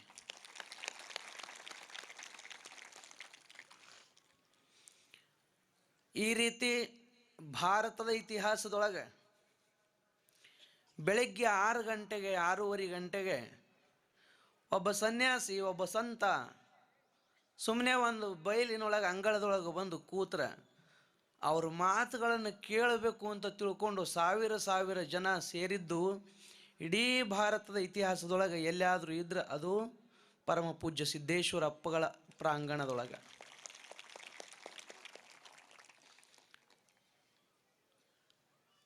ಇನ್ನೇನು ನಮ್ಮ ಬಾಳಿನ ಜ್ಞಾನ ಸೂರ್ಯನ ಅಸ್ತಂಗತ ಆಯಿತು. ಇನ್ಯಾರು ಆ ರೀತಿ ಪ್ರವಚನ ಮಾಡೋರು? ಜೊತೆಗೆ ನಮಗೆ ಮತ್ತಂತಹ ವಾತಾವರಣ ನೋಡ್ಲಿಕ್ಕೆ ಮತ್ತೇನಾರ ಸಿಗುತ್ತದೇನೋ, ಅಥವಾ ಬೆಳಿಗ್ಗೆ ಸೂರ್ಯೋದಯಕ್ಕೆ ಪ್ರವಚನ ನಡೀತದಂದ್ರೆ ಮತ್ತೊಮ್ಮೆ ಎಲ್ಲರ ಜನ ಸೇರ್ತಾರೇನೋ ಅಂತ ಬಹುತೇಕ ಎಲ್ಲರಿಗೂ ಇತ್ತದು. ಅಂಥದ್ದೇ ವಾತಾವರಣ ಮಾಡುವ ಸಾಮರ್ಥ್ಯ ಮತ್ತಾರಿಗಾದರೂ ಇದ್ರೆ ನಮ್ಮ ಪೂಜ್ಯ ಅಮೃತಾನಂದರಿಗೆ ಅಂತ ಹೇಳಬೇಕಾಗ್ತದೆ. ಅದನ್ನು ಮುಂದುವರಿಸ್ಕೊಂಡು ಹೋಗುವಂಥ ಭಾವವನ್ನು ತಾಳಿ ಏನೇ ಹೇಳಿ, ಯಾವ ವಿಚಾರಗಳೇ ಹೇಳಿ, ಅವ್ರು ಏನು ಹೇಳ್ತಾರಂದ್ರು ಹೆಚ್ಚು ಕಮ್ಮಿ ನಾವು ಮರುಪ್ರಸಾರ ಅಂತ ತೊಗೊಂಡ್ರಿ ಏನು ತಪ್ಪಿಲ್ಲ. ಧಾರವಾಡದಿಂದ ನೇರ ಪ್ರಸಾರ, ಕಲಬುರಗಿಯಿಂದ ಮರುಪ್ರಸಾರ ಅಂತ ಬರ್ತಿತ್ತು. ಯಾವಾಗ? ರೇಡಿಯೋದಾಗ. ಹಾಗೆ ಇವತ್ತು ಪೂಜ್ಯ ಅಮೃತಾನಂದಪ್ಪಗಳು ಇವತ್ತು ನಮಗೆಲ್ಲ ಏನೇ ಹೇಳ್ತಾರಂದ್ರೂ ಸಹಿತ ಅದು ಸಿದ್ದೇಶ್ವರ ಅಪ್ಪಗಳೇ ಹೇಳುವ ಮಾತುಗಳನ್ನು ಅವ್ರ ಮುಖಾಂತರ ನಮಗೆ ಮರುಪ್ರಸಾರ ಆಗ್ತಾವ ಅಂತ ನಾವು ಭಾವಿಸಬೇಕಾಗ್ತದೆ. ಇಲ್ಲಂದ್ರೆ ಇಷ್ಟೊಂದು ಜನ ಹಿಂಗೆ ಥಂಡಿಯೊಳಗೆ ಎದ್ದು ಹೊರಗೆ ಬಂದು ಅಂಗಳದೊಳಗೆ ಕೂತ್ಕೊಳ್ಳೋದು ಕಷ್ಟದ ಮಾತು. ನಿಮಗಲ್ಲ, ನಮಗಂತೂ ಕಷ್ಟ. ನನಗೆ ಫೋನ್ ಮಾಡಿದರು ಇಲ್ಲಿ ಹಿರಿಯರ ಕಮಿಟಿಯವರು. ಅದಾದ ಬಳಿಕ ಅಪ್ಪಗಳ ಜೊತೆಗೆ ಮಾತಾಡಿದೆ. ಇದು ನಮ್ಗೆ ಇಲ್ಲದ ಕೆಲಸ ಏನು ಹಚ್ಚಾಕತ್ತೀರಿ ಅಪ್ಪವ್ರು, ನೀವು ಮಾಡಾಕತ್ತೀರಿ, ಸುಮ್ಮ ಮಾಡಬೇಕಿಲ್ಲ ಅಂದೆ ನಾನು. ನಮಗೆ ನಾವು ಸೂರ್ಯ ಬಂದ ಬಳಿಕ ನಾವು ಹೊರಗೆ ಬರೋರು. ನಮಗೆ ಹೀಗೆಲ್ಲ ಥಂಡಿಯಾಗಿ ಎದ್ದು ಬರೋದು ಆಗಂಗಿಲ್ಲ. ನಾವು ಎಲ್ಲರ ದೂರ ಇರ್ತೀವಿ, ಅಲ್ಲಿಂದ ಇಲ್ಲಿಗೆ ಬರಬೇಕು. ನೋಡಿರಿ, ಇವತ್ತು ನಾವು ಜಮಖಂಡಿಯಿಂದ ಬಂದೀವಿ. ಈಗ ಬೆಳಿಗ್ಗೆ ಎದ್ದು 3 ಗಂಟೆಗೆ ಎದ್ದು ಜಮಖಂಡಿಯಿಂದ ಇಲ್ಲಿಗೆ ಬಂದೀವಿ. ಎದಕ್ಕೆ? ಜಮಖಂಡಿಯಿಂದ ಇಲ್ಲಿಗೆ ಎದಕ್ಕೆ ಬಂದೀವಿ ಅಂದ್ರೆ ಅಲ್ಲೇನು ತಂಪು ಇರಲಿಲ್ಲ, ಥಂಡಿ ಇರಲಿಲ್ಲ, ಕಾವಿತ್ತು. ಇಲ್ಲಿ ತಂಪೈತಂತೇನು ಬಂದಿಲ್ಲ. ಅಲ್ಲಿ ಸೂರ್ಯ ಇರಲಿಲ್ಲ, ಇಲ್ಲಿ ಸೂರ್ಯ ಬರ್ತಾನಂತೇನು ಬರಲಿಲ್ಲ. ಇಲ್ಲಿಗೆ ಬರಬೇಕಾದ್ರೆ ಅಲ್ಲಿಯೂ ಬೆಳಕಿತ್ತು, ಇಲ್ಲಿಯೂ ಬೆಳಕದ, ಸೂರ್ಯನ ಬೆಳಕ. ಆದ್ರೆ ಜ್ಞಾನದ ಬೆಳಕು ಎಲ್ಲದ ಅಂದ್ರೆ ಪೂಜ್ಯ ಸಿದ್ದೇಶ್ವರಪ್ಪಂಗಳ ಅಂಗಳದೊಳಗಿರ್ತದ. ಅವರನ್ನು ಸ್ಮರಿಸುವ ಜನಗಳ ಮಧ್ಯೆ ಇರ್ತದ. ಅಂಥ ಪೂಜ್ಯ ಜ್ಞಾನಯೋಗಿ ಅಪ್ಪಂಗಳ ಕಾರ್ಯ ಇಲ್ಲಿ ನಡೆದದ ಅಂತ ಕೇಳಿದ್ರೆ ಮತ್ತೊಮ್ಮೆ ನಾವು ಅಪ್ಪಗಳ ಪ್ರವಚನಕ್ಕೆ ನಾವು ಹೊಂಟಿವೇನೋ ಅನ್ನೋ ಭಾವದೊಳಗನೆ ನಾವು ಅಲ್ಲಿಂದ ಇಲ್ಲಿಗೆ ಪರ್ಯಂತ ಬರುವಾಗ ನಾವು ನಮ್ಮ ಪ್ರವಚನ ಮಾಡೋಕ್ಕೆ ಹೋಗೋದೈತಿ ಅಂತ ಹಿಂಗೆ ಭಾವನೆ ಇರಲಿಲ್ಲ. ಅಥವಾ ನಮ್ಮನ್ನು ಆಮಂತ್ರಿಸ್ಯಾರ ಹೋಗ್ಬೇಕು ಅನ್ನೋ ಭಾವ ಬರಲಿಲ್ಲ. ನಸಿಕಿನಾಗ ಎದ್ದು ಹೋಗೋದಂದ್ರೆ ನಮ್ಗೆ ಯಾವಾಗ ರೂಢಿ ಇತ್ತು ಅಂದ್ರೆ ನಾವು ನಸಿಕೆಗೆ ಎದ್ದು ಹೊರಟದ್ದು ಎಲ್ಲಿಗೆ ಹೋಗಲಿ, ಅಥವಾ ನಸಿಕಿನೊಳಗೆ ಎದ್ದು ಬೇಗನೆ 6 ಗಂಟೆ ಅಷ್ಟೊತ್ತಿಗೆ ವೇದಿಕೆಗೆ ಹೋಗೋ ಕಾರ್ಯಕ್ರಮಗಳು ನಮ್ಗೆ ಎಲ್ಲೇ ಇರಲಿ, ಆಯುಷ್ಯದೊಳಗೆ ನಾವೆಲ್ಲರೂ ನೋಡಿದ್ದೀವಿ ಅಂದ್ರೆ ಅದು ಸಿದ್ದೇಶ್ವರಪ್ಪಗಳ ಕಾರ್ಯಕ್ರಮಗಳು ಮಾತ್ರ. ಅಂಥ ಜ್ಞಾನಯೋಗಿಗಳ ಒಂದು ಸ್ಮರಣೆ ಮಾಡಿಕೊಳ್ಳುವಂಥ ಇನ್ನೇನು ನಾಳೆ ಬರುವಂಥ ಏಕಾದಶಿ 30ನೇ ತಾರೀಕಿಗೆ ವೈಕುಂಠ ಏಕಾದಶಿ. ನಾವು ದಿನಾಂಕ ಅನುಸರಿಸಿದರೂ ಕೂಡ ಜನವರಿ 2ನೇ ತಾರೀಕಿಗೆ ಅಪ್ಪಗಳು ಶರೀರವನ್ನು ಪ್ರಕೃತಿಗೆ ಸಮರ್ಪಣೆ ಮಾಡಿರುವಂಥ ದಿನ ಅಂತ ಸ್ಮರಿಸ್ಕೊಂಡು, ಅದೇನು ಇವಾಗ ಸತ್ಸಂಗ ಮಾಡಬೇಕು ಅಂತ ಇಲ್ಲ, ಆಯುಷ್ಯ ಪೂರ್ತಿ ವರ್ಷ ಪೂರ್ತಿ ಸತ್ಸಂಗ ಮಾಡ್ತಾನೇ ಇರಬೇಕು. ಸತ್ಸಂಗದ ಮಹತ್ವ ಅಷ್ಟದ. ನಾವು ನೀವು ಏನು ಮನೆಯಿಂದ ಅಥವಾ ಮಠದಿಂದ ಹೊರಗೆ ಬರಬೇಕಾದ್ರೂ ವಿಚಾರ ಮಾಡ್ತೀವಿ. ಅಕ್ಕ ಮಹಾದೇವಿ 12ನೇ ಶತಮಾನದೊಳಗೆ ಅರಮನೆ ಕೌಶಿಕನ ಅರಮನೆ. ಕೈಕಾಲುಗಳಿಗೆ ಆಳುಗಳು, ತಂದೆ ತಾಯಿಗಳು, ಒಡನಾಡಿಗಳು ಎಲ್ಲರನ್ನ ಬಿಟ್ಟು ಬಸವ ಕಲ್ಯಾಣಕ್ಕೆ ಬಂದ್ಲು. ತಾಯಿ ಕೇಳ್ತಾಳೆ ಹೊರಗೆ ಬರುವಾಗ, ಹಿಂಗೆ ಬರಿಮೈಯಿಂದ ಕಲ್ಯಾಣದವರೆಗೂ ಹೋಗ್ತಾ ಹೊರಟಿದೆಯಲ್ಲವ, ಹಸಿವಾದ್ರೆ ಏನು ಮಾಡ್ತಿ, ನೀರಡಿಕೆ ಆದರೆ ಏನು ಮಾಡ್ತಿ, ನಿನ್ನ ಜೊತೆಗೆ ಯಾರು ಇರ್ತಾರೆ, ಎಳೆಯ ವಯಸ್ಸಿನ ಹುಡುಗಿ ಒಬ್ಬಕ್ಕೆ ಹಿಂಗೆ ಹೊಂಟ್ರೆ ಹಿಂಗೆ, ಜಗತ್ತಿನ ಜನ ಏನಂದಾರು, ಈ ಎಲ್ಲ ಪ್ರಶ್ನೆಗಳು ತಾಯಿ ಹತ್ರ ಇರ್ತಾವ. ಪೂರ್ಣ ವಿಶ್ವಾಸದಿಂದ ಒಬ್ಬನಿಗೆ ಮದುವೆ ಮಾಡಿ ಕೊಟ್ಟು ಕಳಿಸ್ಬೇಕಾದ್ರೆ ಹೆಂಗೆ ಹೇಳ್ತಾರಂತ ಹೊನಕಟ್ಟಿಯವ್ರು ಹೇಳಿದರು. ಆದರೆ ಒಬ್ಬ ಎಳೆ ವಯಸ್ಸಿನ ಹುಡುಗಿ 16-18 ವರ್ಷದ ಹೆಣ್ಣುಮಗಳು, ಮೈ ಮ್ಯಾಲು ವಸ್ತ್ರ ಇಲ್ಲ, ಯಾವುದರ ಗೊಡವೆ ಇಲ್ಲ, ಜೊತೆಗೆ ಯಾರೂ ಇಲ್ಲ, ನಾನು ಕಲ್ಯಾಣದ ಶರಣರ ಮಧ್ಯದೊಳಗೆ ಹೋಗಿರಬೇಕು, ಅದಕ್ಕೆ ನಾನು ಕಲ್ಯಾಣಕ್ಕೆ ಹೋಗ್ತೀನಿ ಅಂತ ಹೊರಟು ನಿಂತಾಗ ಹೆಂಗೆ ಅನಿಸಿರಬೇಡ ತಾಯಿಗೆ. ತಾಯಿ ಕೇಳ್ತಾಳೆ. ಅವಾಗ ಅಕ್ಕ ಒಂದು ವಚನ ಹೇಳ್ತಾಳೆ, ಹಸಿವಾದಡೆ ಭಿಕ್ಷಾನ್ನಗಳುಂಟು, ತೃಷೆಯಾದರೆ ಕೆರೆಬಾವಿ ಹಳ್ಳಗಳುಂಟು, ಎನ್ನಾತ್ಮ ಸಂಗತಕ್ಕೆ ಚನ್ನಮಲ್ಲಿಕಾರ್ಜುನನೇ ಉಂಟು. ನನ್ನ ಜೊತೆಗೆ ಯಾವಾಗಲೂ ಚನ್ನಮಲ್ಲಿಕಾರ್ಜುನ ಇರ್ತಾನೆ, ನನ್ನ ಒಬ್ಬಾಕಿ ಇಲ್ಲ ಅನ್ನುವಂಥ ಮಾತು ಹೇಳಿ ಕಲ್ಯಾಣಕ್ಕೆ ಬರ್ತಾಳೆ. ಬಂದಾಗ ಅಲ್ಲಮರು ಕೇಳ್ತಾರೆ, ಉದಮದದ ಯೌವನವನೊಳಕೊಂಡ ಸತಿ ನೀನು ಇತ್ತಲೇಕೆ ಬಂದೆಯವ್ವ? ಸಣ್ಣ ಹುಡುಗಿ, ಮೈಮ್ಯಾಲ ವಸ್ತ್ರ ಇಲ್ಲ, ಅನುಭವ ಮಂಟಪದ ಅಂಗಳದೊಳಗೆ ಬಂದು ನಿಂತಾಗ ಅಲ್ಲಮರು ಪ್ರಶ್ನೆ ಮಾಡ್ತಾರೆ, ಯಾರು ನೀನು ಈ ಕಡೆ ಯಾಕೆ ಬಂದಿ? ನಿನ್ನ ಪತಿಯ ಹೆಸರು ಹೇಳಿದ್ದಡೆ ಕುಳ್ಳಿರು, ಅಲ್ಲದಿರ್ದಡೆ ತೊಲಗ ತಾಯಿ ಅಂತ ಅಲ್ಲಮರು ಕೇಳಿದಾಗ ಅಕ್ಕ ಮಹಾದೇವಿ ಹೇಳ್ತಾಳೆ, ಚನ್ನಮಲ್ಲಿಕಾರ್ಜುನ ನನ್ನ ಪತಿದೇವ,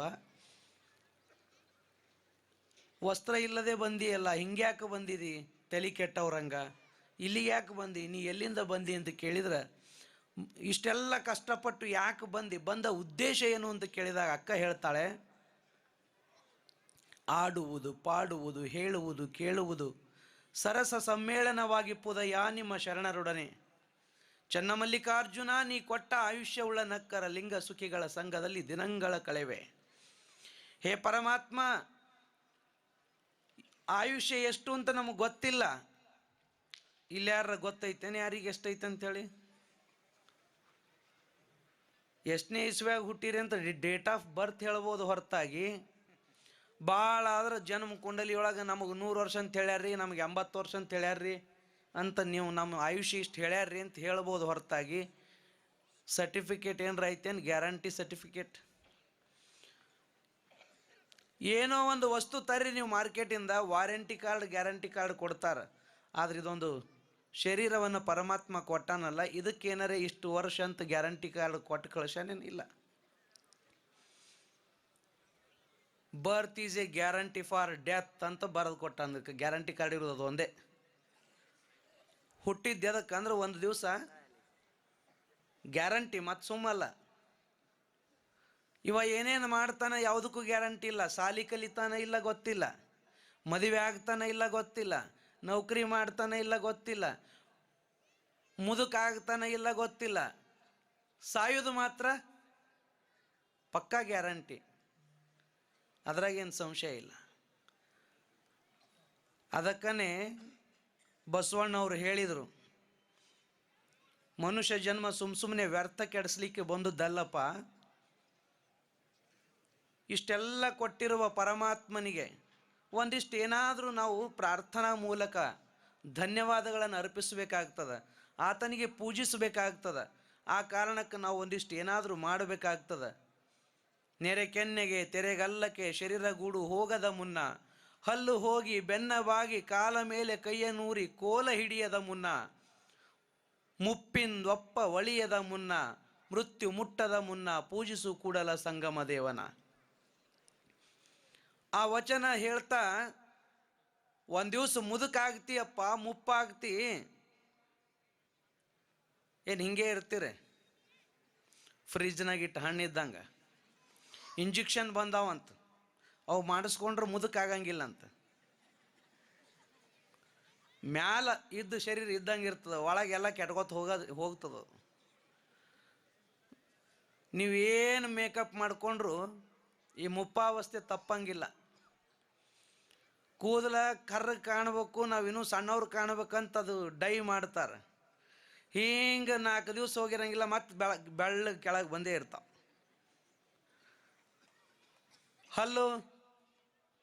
ಹಲ್ಲು ಹೋಗಿ ಹೋಗೋಲ್ಯಾಕಲ್ಲ, ನಾವು ಮತ್ತೆ ಹಾಕಿಸ್ಕೊಂಬರ್ತೀವಂತ ಇವರು. ಕಣ್ಣು ಹೋದ್ರೆ ಮತ್ತೆ ಆಪ್ರೇಷನ್ ಮಾಡಕ್ಕೆ ಡಾಕ್ಟರ್ ಅದಾರಂತ. ನೀ ಕಣ್ಣು ಆಪ್ರೇಷನ್ ಮಾಡಿಸ್ಕೋ, ಹಲ್ಲು ಸಟ್ ಹಾಕೋ, ಏನು ಬೇಕಾದ ಮೇಕಪ್ ಮಾಡ್ಕೋ, ಹೇರ್ ಡೈ ಮಾಡ್ಕೋ, ನೀ ಮ್ಯಾಲೆ ಏನು ಮೇಕಪ್ ಮಾಡಿ ಏನು ಮಾಡಿದ್ರು ಸಹಿತ ಒಳಗದು ಮುಪ್ಪಾಗೋದೆ ಶರೀರ. ಬಸವಣ್ಣನವರಿಗೆ ಮುಪ್ಪು ಆಗೋಕ್ಕಿಂತ ಮುಂಚೆ ಆದರೂ ಪೂಜೆ ಮಾಡಪ್ಪ ಅಂತ ಹೇಳ್ಯಾರಂತ ತಿಳ್ಕೊಂಡು. ಮುಪ್ಪಾಗೋಕ್ಕಿಂತ ಮುಂಚೆ ಅಂದ್ರೆ ಏನ್ರಿ, 60 ನಂತರ. ನಮಗೇನ ಈಗ 40 50 ಏನೋ 10 ವರ್ಷ ಟೈಮ್ ಐತೆ ಅಂತ ಹೇಳ್ತಾರೆ ಇವರು ಅಂತ ಗೊತ್ತಿತ್ತು ಬಸವಣ್ಣವರಿಗೆ. ಮುಪ್ಪಿಂದೊಪ್ಪ ಒಳಿಯದ ಮುನ್ನ, ಮುಪ್ಪಾದ ಮ್ಯಾಗ ಬೇಕಾದಂಥ ಸುಂದರ ಇದ್ರು ಅದು ಹಾಗೆ ಉಳಿಯಂಗಿಲ್ಲಲ್ಲ. ಮದುವೆಯಾಗ ಹಿಂಗೆ ಇದ್ರೇನ್ರಿ ಅಜ್ಜಾರ? ಮದುವೆನ ಫೋಟೋ ತೊಗೊಂಡು ಈಗಿನ ಫೋಟೋ ಜೋಡಿಸಿ ನೋಡ್ಕೊಳ್ರಿ ಹೆಂಗಾಗೈತಿ, ಎಷ್ಟು ವ್ಯತ್ಯಾಸ ಆಗೈತಿ ಗೊತ್ತಾಗ್ತದೆ. ಒಪ್ಪ ಮೋರಿಯು ಚಿಪ್ಪಿನಂತಾಯಿ ತಿನ್ನು ಜಗದೊಳಗೆ ಅಂತ ಬರೀತಾರೆ. ಹಿಂಗೆ ಇದ್ರೇನಿಲ್ಲ. ಸಣ್ಣವರಿದ್ದಾಗ ತೊಟ್ಟಿಲೊಳಗಿದ್ದಾಗ ಇದ್ದ ಶರೀರ ಈಗ ಐತೇನಿಲ್ಲ. ಬದಲಾಕೋಂತ ಇರೋದೇ ಜಗತ್ತು, ಪರಿವರ್ತನಾಶೀಲದ ಜಗತ್ತು ಇದ್ದಂಗೆ ಇರೋದಿಲ್ಲ. ಈಗ ಇದ್ದದ್ದು ಇನ್ನೊಂದು ತಾಸಿಗಿರೋದಿಲ್ಲ. ನೀವು ಅಂದ್ಕೊಂಡಿರ್ಬೇಕು ನಾವು ಬಂದು ಕುಂತಾಗ ಏನಿದ್ದೀವಿ ಅವರೇ ಎದ್ದು ಹೊಂಟೀವಿ ಅಂತ. 1 ತಾಸು ಆಯುಷ್ಯ ಕಡಿಮೆ ಆಗ್ಯದಿಲ್ಲ ಎಲ್ಲರದು, ಪ್ರತಿಯೊಬ್ಬರದು. ಯಾವುದು ಗ್ಯಾರಂಟಿ ಇಲ್ಲ. ಹಿಂಗಿರುವಾಗ ನಾವೆಷ್ಟು ವರ್ಷ ಬದುಕ್ತೀವಿ ಏನಂತ ಯಾರಿಗೂ ಗೊತ್ತಿಲ್ಲ. ಬಸವಣ್ಣವ್ರ ಕೊನೆಗೆ ಒಂದು ನಿರ್ಣಾಯಕ ಮಾತು ಹೇಳಿದರು. ಮುಪ್ಪಿಂದೊಪ್ಪ ಒಳಿಯದ ಮುನ್ನ ಅಷ್ಟೇ ಅಲ್ಲಪ್ಪ, ಮೃತ್ಯು ಮುಟ್ಟದ ಮುನ್ನ ಪೂಜಿಸು ಕೂಡಲ ಸಂಗಮ ದೇವನ. ಮುಪ್ಪಾಗೋಕ್ಕಿಂತ ಮುಂಚೆ ಅಂದ್ರೆ ಇನ್ನೂ ಟೈಮ್ ಐತಿ ಬಿಡು, ರಿಟೈರ್ಮೆಂಟ್ ಆದ್ಮ್ಯಾಗ ಮಾಡಕ್ಕೆ ಬರ್ತದ, ಬೇಡ ವಯಸ್ಸಾದ್ಮ್ಯಾಗ ಅವೇನು ಪ್ರವಚನಕ್ಕೆ ಹೋಗೋದಿಲ್ಲ, ವಯಸ್ಸಾದ್ಮ್ಯಾಗ ಭಜನೆ ಮಾಡೋದು ವಯಸ್ಸಾದ್ಮ್ಯಾಗ ಅಂತಿದ್ದೆ ಅಂದ್ರೆ ನಿನ್ನ ವಯಸ್ಸಾಗಿ ನೀ ಮುಪ್ಪಾಗುತ್ತೆ ಅಂತ ಏನು ಗ್ಯಾರಂಟಿ? ಮೃತ್ಯು ಮುಟ್ಟದ ಮುನ್ನ ಪೂಜಿಸು ಕೂಡಲ ಸಂಗಮ ದೇವನ. ಪರಮಾತ್ಮ ಇಷ್ಟೆಲ್ಲ ಕೊಟ್ಟಾನ. ದೇವನ ಮನೆ ಇದು ಈ ಜಗವೆಲ್ಲ, ಬಾಡಿಗೆದಾರರು ಜೀವಿಗಳೆಲ್ಲ. ಇಷ್ಟೇ ವರುಷ ಇಷ್ಟೇ ದಿವಸ ಇರಬೇಕೆನ್ನುವ ಕಟ್ಟುಕರಾರು ಏನೂ ಇಲ್ಲ. ಯಾವಾಗ ಹೋಗ್ತದ ಶರೀರ ಗೊತ್ತಿಲ್ಲ. ಶರೀರವೇ ಮೊದಲು ಮಾಡಿಕೊಂಡು ನಾವು ಏನೇನು ಪಡೆದೀವಿ ಇದೆಲ್ಲವೂ ಇಳೆ ನಿಮ್ಮ ದಾನ, ಬೆಳೆ ನಿಮ್ಮ ದಾನ, ಸುಳಿದು ಸೂಸುವ ವಾಯು ಅದು ನಿಮ್ಮ ದಾನ. ನಿಮ್ಮ ದಾನವನುಂಡು ಅನ್ಯರ ಹೊಗಳುವ ಕುನ್ನಿಗಳನ್ನೇನೆಂಬೆ ಕಾಣ ರಾಮನಾಥ ಅಂತ. ಯಾರೋ ಒಂದು ಕಪ್ ಚಹಾ ಕೊಟ್ರೆ ಸಂಜೀತನ ಹೇಳ್ತಾನೆ, ಥಂಡ್ ಹಿಡ್ದಿತ್ರಿ 1 ಕಪ್ ಚಹಾ ಕುಡಿಸಿದ್ರು ಅಂತ.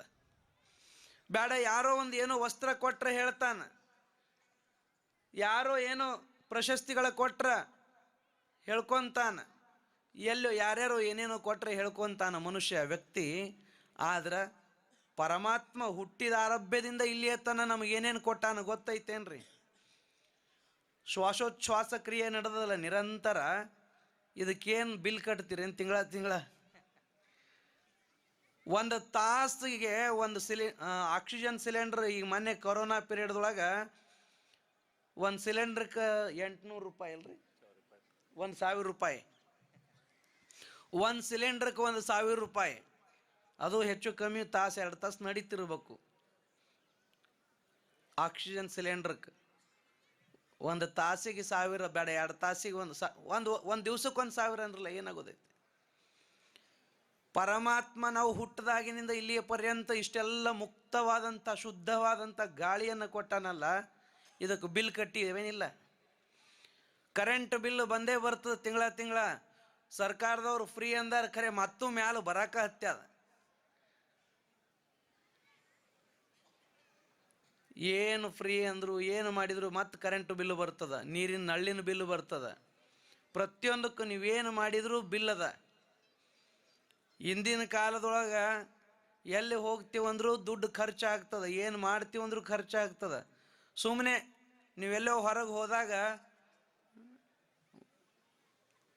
ನೇಚರ್ ಕಾಲ್ ಮೂತ್ರ ವಿಸರ್ಜನೆ ಮಾಡ್ಬೇಕಾದ್ರೂ ದುಡ್ಡು ಕಟ್ಟಬೇಕಾಗ್ತದೆ. ಯಾವುದೂ ಪುಗ್ಸೆಟ್ಟೇ ಇಲ್ಲ. ಆದರೆ ಹುಟ್ಟಿದ ಆರಭ್ಯದಿಂದ ಮರಣ ಬರುವ ಪರ್ಯಂತ ಪರಮಾತ್ಮ ಕೊಟ್ಟಿರುವ ಇಷ್ಟೆಲ್ಲ ಬಳಸಿಕೊಂಡು ನಾವು ಅವನಿಗೆ ಒಂದು ಧನ್ಯವಾದ ಸಹಿತ ಹೇಳದಂಥ ಕೃತಜ್ಞರಾಗಬಾರ್ದಲ್ಲ. ಇಷ್ಟೆಲ್ಲ ಕೊಟ್ಟಿರುವ ಪರಮಾತ್ಮನ ಕರುಣೆಗೆ ನಾವು ಒಂದಿಷ್ಟು ಧನ್ಯವಾದ ಹೇಳಬೇಕು, ಅವನಿಗೊಂದಿಷ್ಟು ಪೂಜೆ ಪ್ರಾರ್ಥನೆಗಳನ್ನು ಮಾಡಬೇಕು. ಈಶಾವಾಸ್ಯಮಿದಂ ಸರ್ವಂ ಯತ್ಕಿಂಚ ಜಗತ್ಯಾಂ ಜಗತ್ ತೇನ ತ್ಯಕ್ತೇನ ಭುಂಜಿತ ಮಾಗೃದ ಕಸ್ಯಸ್ವಿಧನಂ. ಇದೆಲ್ಲವೂ ದೇವನಿಂದನೇ ನಿರ್ಮಿತವಾದದ್ದು, ದೇವನಿಂದನೇ ಆವರಿಸಲ್ಪಟ್ಟಿರುವಂಥದ್ದು. ದೇವನಿಲ್ಲದೆ ಇರತಕ್ಕಂಥದ್ದು ಒಂದಿಷ್ಟು ಏನೂ ಇಲ್ಲ. ಪರಮಾತ್ಮನದೇ ಎಲ್ಲವನ್ನು ಪಡೆದು ಪರಮಾತ್ಮನಿಗೆ ನಾವು ಒಂದಿಷ್ಟು ಸ್ಮರಣ ಮಾಡಲಿಲ್ಲ ಅಂದ್ರೆ ನಮ್ಮ ಜೀವನ ವ್ಯರ್ಥ ಆಗ್ತದೆ, ನಾವು ಮಹಾಪಾಪಿಗಳಾಗ್ತೀವಿ. ಹೆಂಗೆ ಸರ್ಕಾರಕ್ಕೆ ಬಿಲ್ ಕಟ್ಟಲಿಲ್ಲ ಅಂದ್ರೆ ಅಪರಾಧಿಗಳಾಗ್ತೀವಿ. ಕರೆಂಟ್ ಕಟ್ ಮಾಡ್ತಾರ ಅಥವಾ ನೀವು ಕದ್ದು ಕರೆಂಟ್ ಹಾಕ್ಕೊಂಡಿದ್ರಿ ಅಂದ್ರೆ ನಿಮ್ಮ ಮ್ಯಾಲ ಮತ್ತೆ ಇವ್ರು ಬರ್ತಾರೆ ಹೊನ್ ಕಟ್ಟಿಯವರು ಕೇಸ್ ಹಾಕಕ್ಕೆ. ಆದರೆ ಪರಮಾತ್ಮಂದು ಇಷ್ಟೆಲ್ಲ ಬಳಸಿ ಏನು ನಮಗೆ ಗೊತ್ತೇ ಇಲ್ಲ ಅನ್ನುವಂಗೆ, ಪರಮಾತ್ಮ ನಮಗೇನು ಕೊಟ್ಟೇ ಇಲ್ಲ ಅನ್ನುವಂಗೆ ನಾವು ಬರೇ ಪ್ರಪಂಚವನ್ನೇ ಮಾಡ್ಕೊತ ಹೊಂಟೇವು ಅಂತಂದ್ರೆ ಪರಮಾತ್ಮ ಕಟ್ ಮಾಡ್ತಾನೆ, ನಮಗೂ ದಂಡ ಹಾಕ್ತಾನೆ. ಶ್ರೇಷ್ಠ ಜನ್ಮ ಕೊಟ್ಟೆವು, ವ್ಯರ್ಥ ಕೆಡಿಸಿದಿ, ಅದಕ್ಕೆ ನಿನಗೆ ಇನ್ನು ಬೇರೆ ಪಶ್ಚಾತ್ತಾಪಕ್ಕಾಗಿ ಇಂಥ ಜನ್ಮ ಅಂತ ಬೇರೆ ಕಡೆಗೆ ಟ್ರಾನ್ಸ್ಫರ್ ಮಾಡ್ತಾನೆ, ಅಥವಾ ಏನಂತೀರಿ ನೀವು, ಪ್ರಮೋಷನ್ ಕೊಡಂಗಿಲ್ಲ, ಡಿಪ್ರಮೋಟ್ ಮಾಡ್ತಾನೆ. ಉನ್ನತ ಜನ್ಮದಿಂದ ಮತ್ತು ಅವನತಿ ಕಡೆಗೆ ಹೋಗಬೇಕಾಗ್ತದೆ. ಆ ಕಾರಣಕ್ಕಾಗಿ ನಾವೆಲ್ಲರೂ ಪರಮಾತ್ಮ ಕೊಟ್ಟಿರುವ ಇಷ್ಟೆಲ್ಲ ಬಳಸಿಕೊಂಡು ಬದುಕುವಂಥ ನಾವೆಲ್ಲರೂ ಪ್ರತಿ ಕ್ಷಣ ಪ್ರತಿದಿನ ಸತ್ಕರ್ಮಗಳನ್ನು ಮಾಡ್ತಾ ಆ ಭಗವಂತನೆಡೆಗೆ ಹೆಜ್ಜೆಯನ್ನಿಡ್ತಾ ಹೋಗಬೇಕಾದಂಥದ್ದದ. ನಾವಿಲ್ಲಿ ಖಾಲಿ ಕುಂತೀವಂದ್ರೂ ಒಂದು ಕರ್ಮನೇ. ಕರ್ಮವನ್ನು ಬಿಟ್ಟು ನಮಗೆ ಬದುಕಲಿಕ್ಕೆ ಸಾಧ್ಯತಾ ಇಲ್ಲ. ಇಲ್ಲಿ ಬದುಕಿರುವ ಪರ್ಯಂತ ಪ್ರತಿ ಕ್ಷಣ ಏನಾದರೂ ಒಂದು ಕರ್ಮಗಳನ್ನು ಮಾಡ್ತಾನೇ ಇರ್ತೀವಿ. ಹೇಳಿದಾರ 100 ವರ್ಷ ಬದುಕಿದ್ರು ಕೂಡ ಬದುಕಿರುವ ಪರ್ಯಂತ ಕರ್ಮವನ್ನು ಮಾಡ್ತಾನೆ ಇರಬೇಕಂತ. ಕುರುವನ್ನೇವೇಹ ಕರ್ಮಾಣಿ ಶತಂ ಜಿಜೀವಿತೆ ವಿಷೇಚ್ಛ ಮಹಾನ್. 100 ವರ್ಷ ಬದುಕಿರುವ ಪರ್ಯಂತರೂ ಸತ್ಕರ್ಮಗಳನ್ನು ಮಾಡ್ತಾ ಬದುಕಬೇಕು. ಮಾಡಿದ ಕರ್ಮಗಳನ್ನು ಪರಮಾತ್ಮನಿಗೆ ಅರ್ಪಿಸ್ತಾ ಬದುಕಬೇಕು. ಕರ್ಮದ ಫಲ ಅಪೇಕ್ಷೆಯನ್ನು ಪಡದೆ, ಕರ್ಮವನ್ನು ಬಿಡದೆ, ಕರ್ಮಕ್ಕೆ ಫಲದ ಅಪೇಕ್ಷೆಯನ್ನು ಮಾಡದೆ ಕರ್ಮಗಳನ್ನು ಮಾಡ್ತಾ ಇರಬೇಕು. ನಾವು ಹಂಗೆ ಮಾಡೋದಿಲ್ಲ. ಮಾಡೋದು ಸ್ವಲ್ಪ, ಬೇಡೋದು ಬಹಳ. ಎಲ್ಲವೂ ನಮಗೆ ತಾನಾಗಿಯೇ ಸಿಗಬೇಕು, ಪುಕ್ಕಟ್ಟೆ ಸಿಗಬೇಕು. ನಮ್ಮ ಪ್ರಯತ್ನ, ನಮ್ಮ ಕರ್ಮ ಏನು ಇರಬೇಕು ಇರಬಾರ್ದು ವಿಚಾರ ಮಾಡೋಂಗಿಲ್ಲ. ಜೊತೆಗೆ ಮಾಡುವುದೆಲ್ಲ ಕೆಟ್ಟ ಕರ್ಮಗಳನ್ನು ಮಾಡಿ ಫಲಾಪೇಕ್ಷೆ ಮಾತ್ರ ಒಳ್ಳೆಯದನ್ನೇ ಬಯಸ್ತೀವಿ. ಪುಣ್ಯಸ್ಯ ಫಲಮಿಚ್ಛಂತಿ ಮಾನವ ಪುಣ್ಯಕರ್ಮಂ ನೇಚ್ಛಂತಿ. ಪುಣ್ಯದ ಕರ್ಮಗಳನ್ನು ಮಾಡೋದಿಲ್ಲ, ಪುಣ್ಯದ ಫಲ ಮಾತ್ರ ಅಪೇಕ್ಷೆ ಪಡ್ತಾನ. ಪಾಪ ಕರ್ಮಗಳನ್ನು ಮಾಡದೇ ಇರ್ಲಿಕ್ಕಾಗಂಗಿಲ್ಲ, ಬರೀ ಪಾಪ ಕರ್ಮಗಳನ್ನೇ ಮಾಡ್ತಾನ. ಪಾಪಕ್ಕೆ ತಕ್ಕಂಥ ಫಲ ದುಃಖ, ಅದು ಒಲ್ಲೆ ಅಂತಾನ. ಮನುಷ್ಯ ಬೆಳಿಗ್ಗೆಯಿಂದ ರಾತ್ರಿ ಮಲಗುತ್ತಾನ ಏನಾದರೂ ಮಾಡ್ತಾ ಇರ್ತಾನ. ಮಾಡಿದ ಪ್ರತಿಯೊಂದು ಕ್ರಿಯೆಗಳೆಲ್ಲವೂ ಕರ್ಮಗಳಾಗಿ ಪರಿವರ್ತನೆ ಆಗ್ತಾವ. ಆ ಕರ್ಮಗಳು 2 ರೀತಿಯ ವಿಂಗಡಣೆ ಆಗ್ತಾ ಇರ್ತಾವೆ, ಒಂದು ಪುಣ್ಯ, ಒಂದು ಪಾಪ ಆಗಿ. ಆ ಪುಣ್ಯದ ಕರ್ಮಗಳೆಲ್ಲವೂ ನಮಗೆ ಸುಖವನ್ನು ತಂದು ಕೊಡ್ತಾವ, ಪಾಪದ ಕರ್ಮಗಳೆಲ್ಲ ನಮಗೆ ದುಃಖವನ್ನು ತಂದು ಒಡ್ತಾವೆ. ನಾವು ಅಂತಿರ್ತೀವಿ, ಭಾಳ ಸಲ ಅನ್ನಂಗಿಲ್ರಿ, ನಾವೇನು ಮಾಡೀವಿ ಅಂಥದ್ದು, ನಮಗ್ಯಾಕೆ ಇಂಥದ್ದು ಬಂತು ಅಂತ. ಒಂದು ಜನ್ಮದಲ್ಲೆಲ್ಲ ಜನನೂ ಅಂತಿರ್ತಾರೆ, ಈ ಜನ್ಮ ಅವ್ರು ಭಾಳ ಉತ್ತಮ ಜನ ರೀ, ಭಾಳ ಒಳ್ಳೆಯ ಸಂಸ್ಕಾರದಿಂದ ಬದುಕಿದವರು, ಇಡೀ ಆಯುಷ್ಯ ಪರ್ಯಂತ ಒಬ್ಬರಿಗೆ ಅಂದವರಲ್ಲ, ಭಾಳ ಒಳ್ಳೆಯ ಜೀವನ ಸಾಗಿಸಿದವರು, ಅವ್ರಿಗೆ ಹಿಂಗೆ ಆಗಬಾರ್ದಾಗಿತ್ತು. ಈ ಜನ್ಮದೊಳಗೆ ಏನೋ ಒಳ್ಳೆಯ ರೀತಿಯಿಂದ ಬದುಕಿರಬಹುದು. ಜನ್ಮ ಜನ್ಮಾಂತರಗಳಲ್ಲಿ ಮಾಡಿದ ಕರ್ಮ ಕಲ್ಪ ಕೋಟಿ ಶತೈರಪಿ ಅಂತ ಹೇಳಿದಾರ. ಬರೇ ವರ್ಷ ಯುಗ ಹಿಂಗಲ್ಲ, ಶತಕಲ್ಪ ಕೋಟಿ ಅಂದ್ರೆ ಬ್ರಹ್ಮನ ಆಯುಷ್ಯ ಹೇಳ್ತಾರೆ ಒಂದು ಕಲ್ಪ ಅಂತ. ಅದೆಲ್ಲ ಭಾಳ ದೊಡ್ಡ ಲೆಕ್ಕ, ಅದು ಉದ್ದಕ್ಕೆ, ಅದು ಪ್ರಶ್ನೆ ಬೇಡ. ಸಾವಿರ ವರ್ಷಗಳು ಯುಗಗಳು ದಾಟಿದರೂ ಕೂಡ ನಾವು ಮಾಡಿದ ಕರ್ಮ ನಮ್ಮನ್ನೇ ಅನುಸರಿಸಿ ಬರ್ತದೆ. ಆ ಕರ್ಮಕ್ಕೆ ತಕ್ಕಂಥ ಫಲ ಒಂದು ದಿವಸ ನಮಗೆ ಅನುಭವ ಮಾಡಲೇಬೇಕಾಗ್ತದೆ. ಆ ಕಾರಣಕ್ಕಾಗಿ ಇಲ್ಲಿ ಏನೋ ಮಾಡಿ ಪೊಲೀಸರ ಕೈಯನ್ನು ತಪ್ಪಿಸ್ಕೋಬೋದು. ಮಗ್ಗಲ್ಕ ಅವ್ರು ಕುಂತಾರ, ಬರೀ ಅವ್ರದ್ದು ವಿಚಾರ ಉಂಟಾವ. ಪೊಲೀಸರ ಕೈಯನ್ನು ತಪ್ಪಿಸ್ಕೊಳ್ಳೋದು ಈಸಿ, ಆದರೆ ಪರಮಾತ್ಮನ ಕೈಯಿಂದ ತಪ್ಪಿಸ್ಕೊಳ್ಳೋಕೆ ಸಾಧ್ಯ ಇಲ್ಲ. ನಾವು ಮಾಡಿದ ಕರ್ಮದ ಏನು ಫಲ ದುಃಖ ಅದ, ಅದನ್ನು ತಪ್ಪಿಸ್ಕೊಳ್ಳಿಕ್ಕೆ ಸಾಧ್ಯ ಇಲ್ಲ. ಯಾವನೋ ಒಬ್ಬ ಪಿಕ್ ಪಾಕೆಟ್ ಮಾಡ್ತಿದ್ದ, ಕಿಶ ಕತ್ತರಿಸ್ತಿದ್ದ ಬಜಾರ್ದಾಗ, ಯಾರ ಕೈಯಾಗೂ ಸಿಕ್ಕಾಕೋತಿದ್ದಿಲ್ಲ, ಅಷ್ಟು ಚಂದ ಚಾಲಾಕಿನೇ ಇದ್ದವ.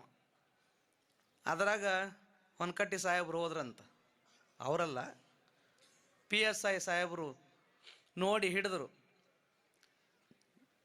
ಹಿಡಿದು ಅವ್ರಿಗೇನೋ ಅರ್ಜೆಂಟ್ ಕಾಲ್ ಬಂತು. ಅವರು ಕಾನ್ಸ್ಟೇಬಲ್ ಅವ್ರಿಗೆ ಹೇಳಿದರು, ಪೊಲೀಸರಿಗೆ, ಇವನ್ನ ಕರ್ಕೊಂಡು ನಡ್ರಿ ಸ್ಟೇಷನ್ಗೆ, ನಾನು ಬರ್ತೀನಿ ಅಂಥೇಳಿ.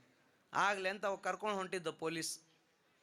ದಾರ್ಯಾಗ ಸಣ್ಣಗೆ ಜಿಟಿ ಜಿಟಿ ಜಿಟಿ ಜಿಟಿ ಮಳೆ ಶುರು ಆಯಿತು.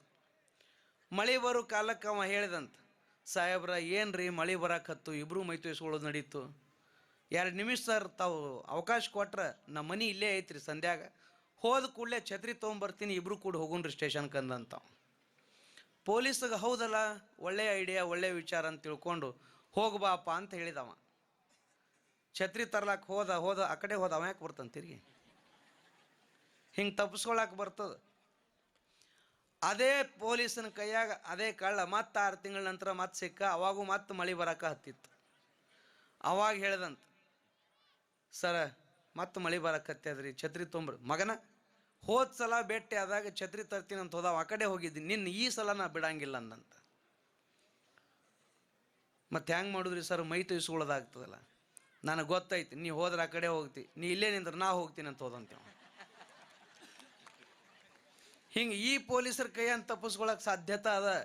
ಆದರೆ ಮಾಡಿದ ಕರ್ಮ ವಿಧಿವೆನ್ನ ಬಿಡದು, ಜನ್ಮ ಜನ್ಮಾಂತರಗಳು ಹೋದರೂ ಕೂಡ ತಪ್ಪಿಸ್ಕೊಳ್ಳಿಕ್ಕೆ ಸಾಧ್ಯತೆ ಇಲ್ಲ. ಆ ಪರಮಾತ್ಮ, ನಾವು ಮನೆ ಮುಂದೆ CC ಕ್ಯಾಮ್ರಾ ಹಾಕಿವಿ ಅಂತ ಭಾಳ ನಮ್ಮ ಕ್ಯಾಮ್ರಾ ಹಾಕಿವಿ ಅಂತ, ನಿಮ್ಮ ಕ್ಯಾಮ್ರಾ ಯಾವಾಗ ಫೇಲ್ ಆಗ್ತಾವೆ ಗೊತ್ತಿಲ್ಲ. ಈ ಪ್ರಕೃತಿಯೊಳಗೆ ಅದ್ಭುತವಾದಂಥ ಕ್ಯಾಮ್ರಾ ಐತಿ, ಸದಾ ನಮ್ಮೆಲ್ಲರನ್ನ ಜೂಮ್ ಮಾಡಿ ಮಾಡಿ ನೋಡ್ತಿರ್ತದೆ. ಮತ್ತದು ಸೌಂಡ್ ಸಿಸ್ಟಮ್ ಕ್ಯಾಮ್ರಾ ಅದ, ನಾವು ಮಾತಾಡುವ ಪ್ರತಿ ಶಬ್ದಗಳನ್ನು ಈ ಪ್ರಕೃತಿ ಗ್ರಹಣ ಮಾಡ್ತದೆ. ನಮ್ಮ ಮಾತುಗಳು, ನಮ್ಮ ಕ್ರಿಯೆಗಳು ಎಲ್ಲವೂ ಕರ್ಮಗಳಾಗ್ತಾವ. ಆ ಪ್ರತಿ ಕರ್ಮಗಳೆಲ್ಲವೂ ಪುಣ್ಯ ಪಾಪಗಳಾಗಿ ವಿಂಗಡಣೆ ಆಗ್ತಾವ. ಆ ಪುಣ್ಯ ಪಾಪಗಳೇ ನಮಗೆ ದುಃಖಕ್ಕೆ ಸುಖಕ್ಕೆ ಕಾರಣ ಆಗ್ತಾವ. ಸುಖ ಬೇಕು ಅಂತ ಬಯಸುವವರೆಲ್ಲರೂ ಸತ್ಕರ್ಮಗಳನ್ನು ಮಾಡಲೇಬೇಕು. ದುಃಖ ಯಾರು ಬಯಸ್ತೀವಿ? ನಮಗಲ್ಲ, ನಮ್ಮ ಸುತ್ತಮುತ್ತಲಿದ್ದವ್ರಿಗೆ ಸಹಿತ ದುಃಖ ಬರಬಾರ್ದು ಅಂತಲೇ ಅಪೇಕ್ಷೆ ಪಡ್ತೀವಿ. ಆದರೆ ದುಃಖರೇ ಬ್ಯಾಡ ಅಂತೀವಿ. ಮಾಡುವ ಕರ್ಮಗಳೆಲ್ಲ ದುಃಖವೇ ಉಂಟಾಗುವಂಥ ಕರ್ಮಗಳನ್ನು ಮಾಡ್ತೀವಿ.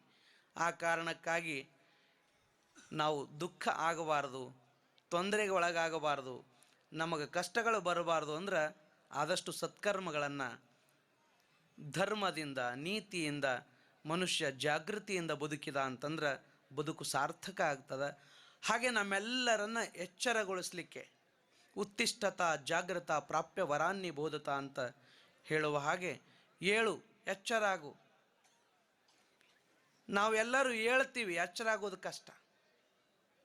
2 ಸಲ ಯಾಕೆ ಹೇಳಿದ್ರಂದ್ರೆ, ಹೇಳ್ತೀವಿ, ಎದ್ದೀವಿ, ಬಂದೀವಿ, ಆದರೆ ನಾವು ಎಚ್ಚರಾಗಿಲ್ಲ. ಬದುಕಿನೊಳಗೆ ನಾವೇನು ಮಕ್ಕೊಂಡಿವೇನ್ರಿ ಅಂತ ಕೇಳಬಹುದು, ಆದರೆ ನಾವು ಇನ್ನೂ ನಮ್ಮ ನಿದ್ರೆಯಿಂದ ಅಂದ್ರೆ ಅಜ್ಞಾನದ ನಿದ್ರೆಯಿಂದ ಹೊರಗೆ ಬಂದಿಲ್ಲ. ಅದಕ್ಕೋಸ್ಕರನೇ ನಮ್ಮೆಲ್ಲರನ್ನ ನಾವು ಹೇಳ್ತೀವಿ ಅನ್ನೋದು ಗೊತ್ತದ, ಆದರೆ ಎಚ್ಚರ ಆಗೋದು ಕಷ್ಟ ಅಂತ ಗೊತ್ತಿದ್ದೇ ನಮ್ಮೆಲ್ಲರನ್ನ ಎಚ್ಚರಗೊಳಿಸ್ಲಿಕ್ಕಂತಲೇ ಇಂಥ ಸತ್ಸಂಗಗಳು ಮಾಡ್ತಿರ್ತಾರೆ. ಸತ್ಸಂಗ ಏನಿಲ್ಲ, ನಮ್ಮನ್ನು ಎಚ್ಚರಗೊಳಿಸ್ತದೆ. ಎಚ್ಚರಿಕೆಯಿಂದ ಬದುಕುವುದು ಹೆಂಗೆ ಅಂತೇಳಿ ಪೊಲೀಸರು ಹೈವೇ ರೋಡ್ ಮ್ಯಾಗಿರಲಿ ಅಥವಾ ಸಿಟಿಗಳಲ್ಲಿರಲಿ ಕಾಷನ್ ಹಾಕಿರ್ತಾರೆ ನೋಡಿರಿ. ಒಬ್ಬ ಕೇಳಿದ್ರೆ ನಮಗೆ, ಏನ್ರಿ ಪ್ರವಚನ ಮಾಡೇ ಮಾಡ್ತೀರಿ, ಇಷ್ಟೆಲ್ಲ ಎಲ್ಲ ಕಡೆ ಪ್ರವಚನಗಳಾಗ್ತಾವ, ಯಾರು ಉದ್ಧಾರ ಯಾರು ಕೇಳಿ ನಾವು. ಒಬ್ಬರೇ ಬದಲಾಗಬೇಕಿಲ್ರಿ, ಯಾರು ಬದಲಾಗ್ಯಾರ್ರಿ? ಏನು ಜಗತ್ತಿನೊಳಗೆ ಏನರೇ ಈ ಅಪರಾಧಗಳೇನು ನಿಂತಾವೇನು? ಯಾವುದು ಏನು ಬದಲಾಗಿಲ್ಲ ನಾವು. ನಿಂದು ಬರೋಬ್ಬರಿ ಇರಬೇಕು, ನಮ್ದಷ್ಟು ಕೇಳಪ್ಪ ಅಂಥೇಳಿ ನಾನು. ಈ ಹೈವೇಗೊಂಟ ಎಲ್ಲ ಸ್ಪೀಡ್ ಬ್ರೇಕರ್ ಹಾಕ್ಯಾರ, ಆಮೇಲೆ ಅಲ್ಲಲ್ಲಿ ಸಿಗ್ನಲ್ಗಳು ಹಾಕ್ಯಾರ. ಮಹಾರಾಷ್ಟ್ರ ಬಾರ್ಡ್ರ್ ಐತಿ ಈ ಕಡೆ, ಪುಡಾ ಶಾಲೆ ಆಹೆ ಅಂತ ಬರೆದಿರ್ತಾರೆ, ಮುಂದೆ ಶಾಲೆ ಐತಿ ಸ್ಲೋ ಆಗಿ ಹೋಗಂತ ಬರೆದಿರ್ತಾರೆ, ಕರ್ವಿಂಗ್ ಐತಿ ನಿಧಾನಕ್ಕೆ ಹೋಗಂತ ಬರೆದಿರ್ತಾರೆ, ಮತ್ತು ಅಲ್ಲಲ್ಲಿ ಸಿಗ್ನಲ್ ಲೈಟ್ಗಳು ಹಾಕಿರ್ತಾರೆ. ಇಷ್ಟೆಲ್ಲ ಇದ್ರೂ ಆಕ್ಸಿಡೆಂಟ್ ಆಗ್ತಾವ ಇಲ್ಲ ಅಂತ ಕೇಳಿದೆ ನಾನು. ಆಗ್ತಾವಲ್ರಿ ಬೇಕಾದಂಗೆ ಅಂದ. ಎಲ್ಲ ಸಿಗ್ನಲ್ಗಳು ಹಾಕೋದು ಆಕ್ಸಿಡೆಂಟ್ ಆಗಬಾರ್ದಂತನೇ ಹಾಕಿರ್ತಾರೆ, ಆದರೂ ಆಕ್ಸಿಡೆಂಟ್ ಆಗ್ತಿದ್ದು ಅಂದ್ರೆ ಏನು ಮಾಡೋಕ್ಕಾಗ್ತದೆ? ಅವ ಓದಿಲ್ಲ, ಅದನ್ನು ಪಾಲಿಸಿಲ್ಲ ಅಂದ್ರೆ ಆಕ್ಸಿಡೆಂಟ್ ಆಗ್ತದೆ. ಹಂಗೆ ನಮ್ಮ ಪ್ರವಚನಗಳು ಕಾಷನ್ ಬ್ರೇಕ್ ಬೋರ್ಡ್ ಇದ್ದಂಗೆ. ಇದನ್ನು ಕೇಳಿ ಅನುಸರಿಸಿ ಯಾವ ಬದುಕ್ತಾನ ಅವ ಗುರಿ ಮುಟ್ತಾನ, ತನ್ನ ಗಮ್ಯ ಸ್ಥಾನವನ್ನು ತಲುಪ್ತಾನ. ಬಿಟ್ಟು ತನ್ನ ಮನಸ್ಸಿಗೆ ಬಂದಂಗೆ ಹೊಂಟ ಅಂತಂದ್ರೆ ಅವ ಎಲ್ಲಿ ಬೇಕಾದಲ್ಲಿ ಏನು ಬೇಕಾದಾಗಬೋದು, ಅವನ ಜೀವನ ಆಕ್ಸಿಡೆಂಟ್ ಆದಂಗೆ ಆಗ್ತದಪ್ಪ. ಅದಕ್ಕೆ ಸಂತ ಮಹಾತ್ಮರ ಮಾತುಗಳು ಅವು ಏನೋ ಎಕ್ದಮ್ ಮ್ಯಾಜಿಕ್ ಮಾಡ್ದಂಗೆ ಹೀಗೆ ಏನೋ ಆದ ಕೂಡಲೇ ಮೋಡ ಬಂದು ಮಳೆ ಸುರಿದಂಗೆ, ಸೂರ್ಯ ಮುಳುಗಿ ಕತ್ಲಾದಂಗೆ, ಅಥವಾ ಸೂರ್ಯ ಉದಯ ಆಗಿ ಬೆಳಕಾದಂಗೆ ಏನೋ ಮ್ಯಾಜಿಕ್ ಆಗ್ತು ಪಿಕ್ಚರ್ ಆದಂಗೆ ಅಂತ ತಿಳ್ಕೊಬೇಡ. ಆ ಮಾತಿನೊಳಗೆ ಸತ್ವ ಇರ್ತದೆ. ಪೊಲೀಸರು ಅವ್ರದ್ದು ನಿಯಮಗಳದಾವ, ಅವ್ರ ನಿಯಮಗಳು ಹೇಳ್ತಾರೆ. ಎಲ್ಲರಿಗೂ ಹೊಡಿತಾರೇನು ಅವ್ರು, ಎಲ್ಲರಿಗೂ ಬಡಿತಾರೇನು, ಎಲ್ಲರಿಗೂ ಶಿಕ್ಷೆ ಮಾಡ್ತಾರಿಲ್ಲ. ಅವ್ರ ನಿಯಮಗಳದಾವ, ಕಾನೂನದ, ಕಾನೂನಿನ ಉಪದೇಶ ಮಾಡ್ತಾರೆ. ಆ ಕಾನೂನನ್ನು ಅರಿತು, ಭಾರತದ ಸಂವಿಧಾನವನ್ನು ಅರಿತು ಯಾರು ಬದುಕ್ತಾರೋ ಅವ್ರಿಗೆ ಎಂದೂ ಜೈಲಿಗೆ ಹೋಗೋ ಪ್ರಸಂಗ ಬರೋಂಗಿಲ್ಲ, ಎಂದೂ ಕಷ್ಟ ಅನುಭವಿಸೋ ಪ್ರಸಂಗ ಬರೋಂಗಿಲ್ಲ. ಆ ನಿಯಮ ಮೀರಿ ಯಾರು ಬದುಕ್ತಾರೋ ಅವರು ಅನಿವಾರ್ಯವಾಗಿ ಶಿಕ್ಷೆಗೆ ಒಳಗಾಗಬೇಕಾಗ್ತದೆ. ಹಾಗೆ ಈ ಭಾರತದ ಸಂವಿಧಾನಕ್ಕೆ ಒಳಗಾಗಿ ಬದುಕಿದ್ರೇ ನಮಗೆ ದುಃಖ ಬರೋಂಗಿಲ್ಲ, ಕಷ್ಟ ಬರೋಂಗಿಲ್ಲ. ಇನ್ನು ಪರಮಾತ್ಮನ ಸಂವಿಧಾನ, ಅಧ್ಯಾತ್ಮ ವಿದ್ಯೆ, ಉಪನಿಷತ್ತುಗಳು, ಭಗವದ್ಗೀತೆ, ವಚನಗಳು, ಈ ಸಂತರ ವಾಣಿಗಳು, ಆ ಮಹಾತ್ಮರ ಮಾತುಗಳೆಲ್ಲವೂ ನಮ್ಮ ಜೀವನಕ್ಕೊಂದು ಅತ್ಯಂತ ಅದ್ಭುತವಾಗಿರುವಂಥ ಮಾರ್ಗದರ್ಶನದ ಮಾತುಗಳಿರ್ತಾವೆ. ಅಂಥ ಮಾತುಗಳನ್ನು ಅನುಸರಿಸಿ ಆಚರಿಸಿ ಬದುಕಿದ್ದೆ ಆದಲ್ಲಿ ನಮ್ಮ ಬದುಕು ಸಾರ್ಥಕ ಆಗ್ತದೆ, ನಮಗೆ ದುಃಖಗಳು ಬರೋದಿಲ್ಲ, ನಾವು ಅಚ್ಚ ಸುಖಿಗಳಾಗಿ ಬಾಳಲಿಕ್ಕೆ ಬರ್ತದೆ ಅನ್ನುವಂಥ ಮಾತನ್ನು ತಿಳಿಸ್ತಾ, ಈಗಾಗಲೇ ಸಮಯ ಬಹಳ ಆಗ್ಯದ. ಆದರೂ ತಾವೆಲ್ಲ ಸಮಯವನ್ನು ನೋಡದೆ ಇವತ್ತು ಬಹುತೇಕ ದಿನ ನಿಮ್ಮದು 7:15 ಮುಗಿದು ಇವತ್ತು 8:15 ಆಗ್ಲಕ್ಕತ್ತದ, 1 ಗಂಟೆ ಹೆಚ್ಚಾಗ್ಯದ.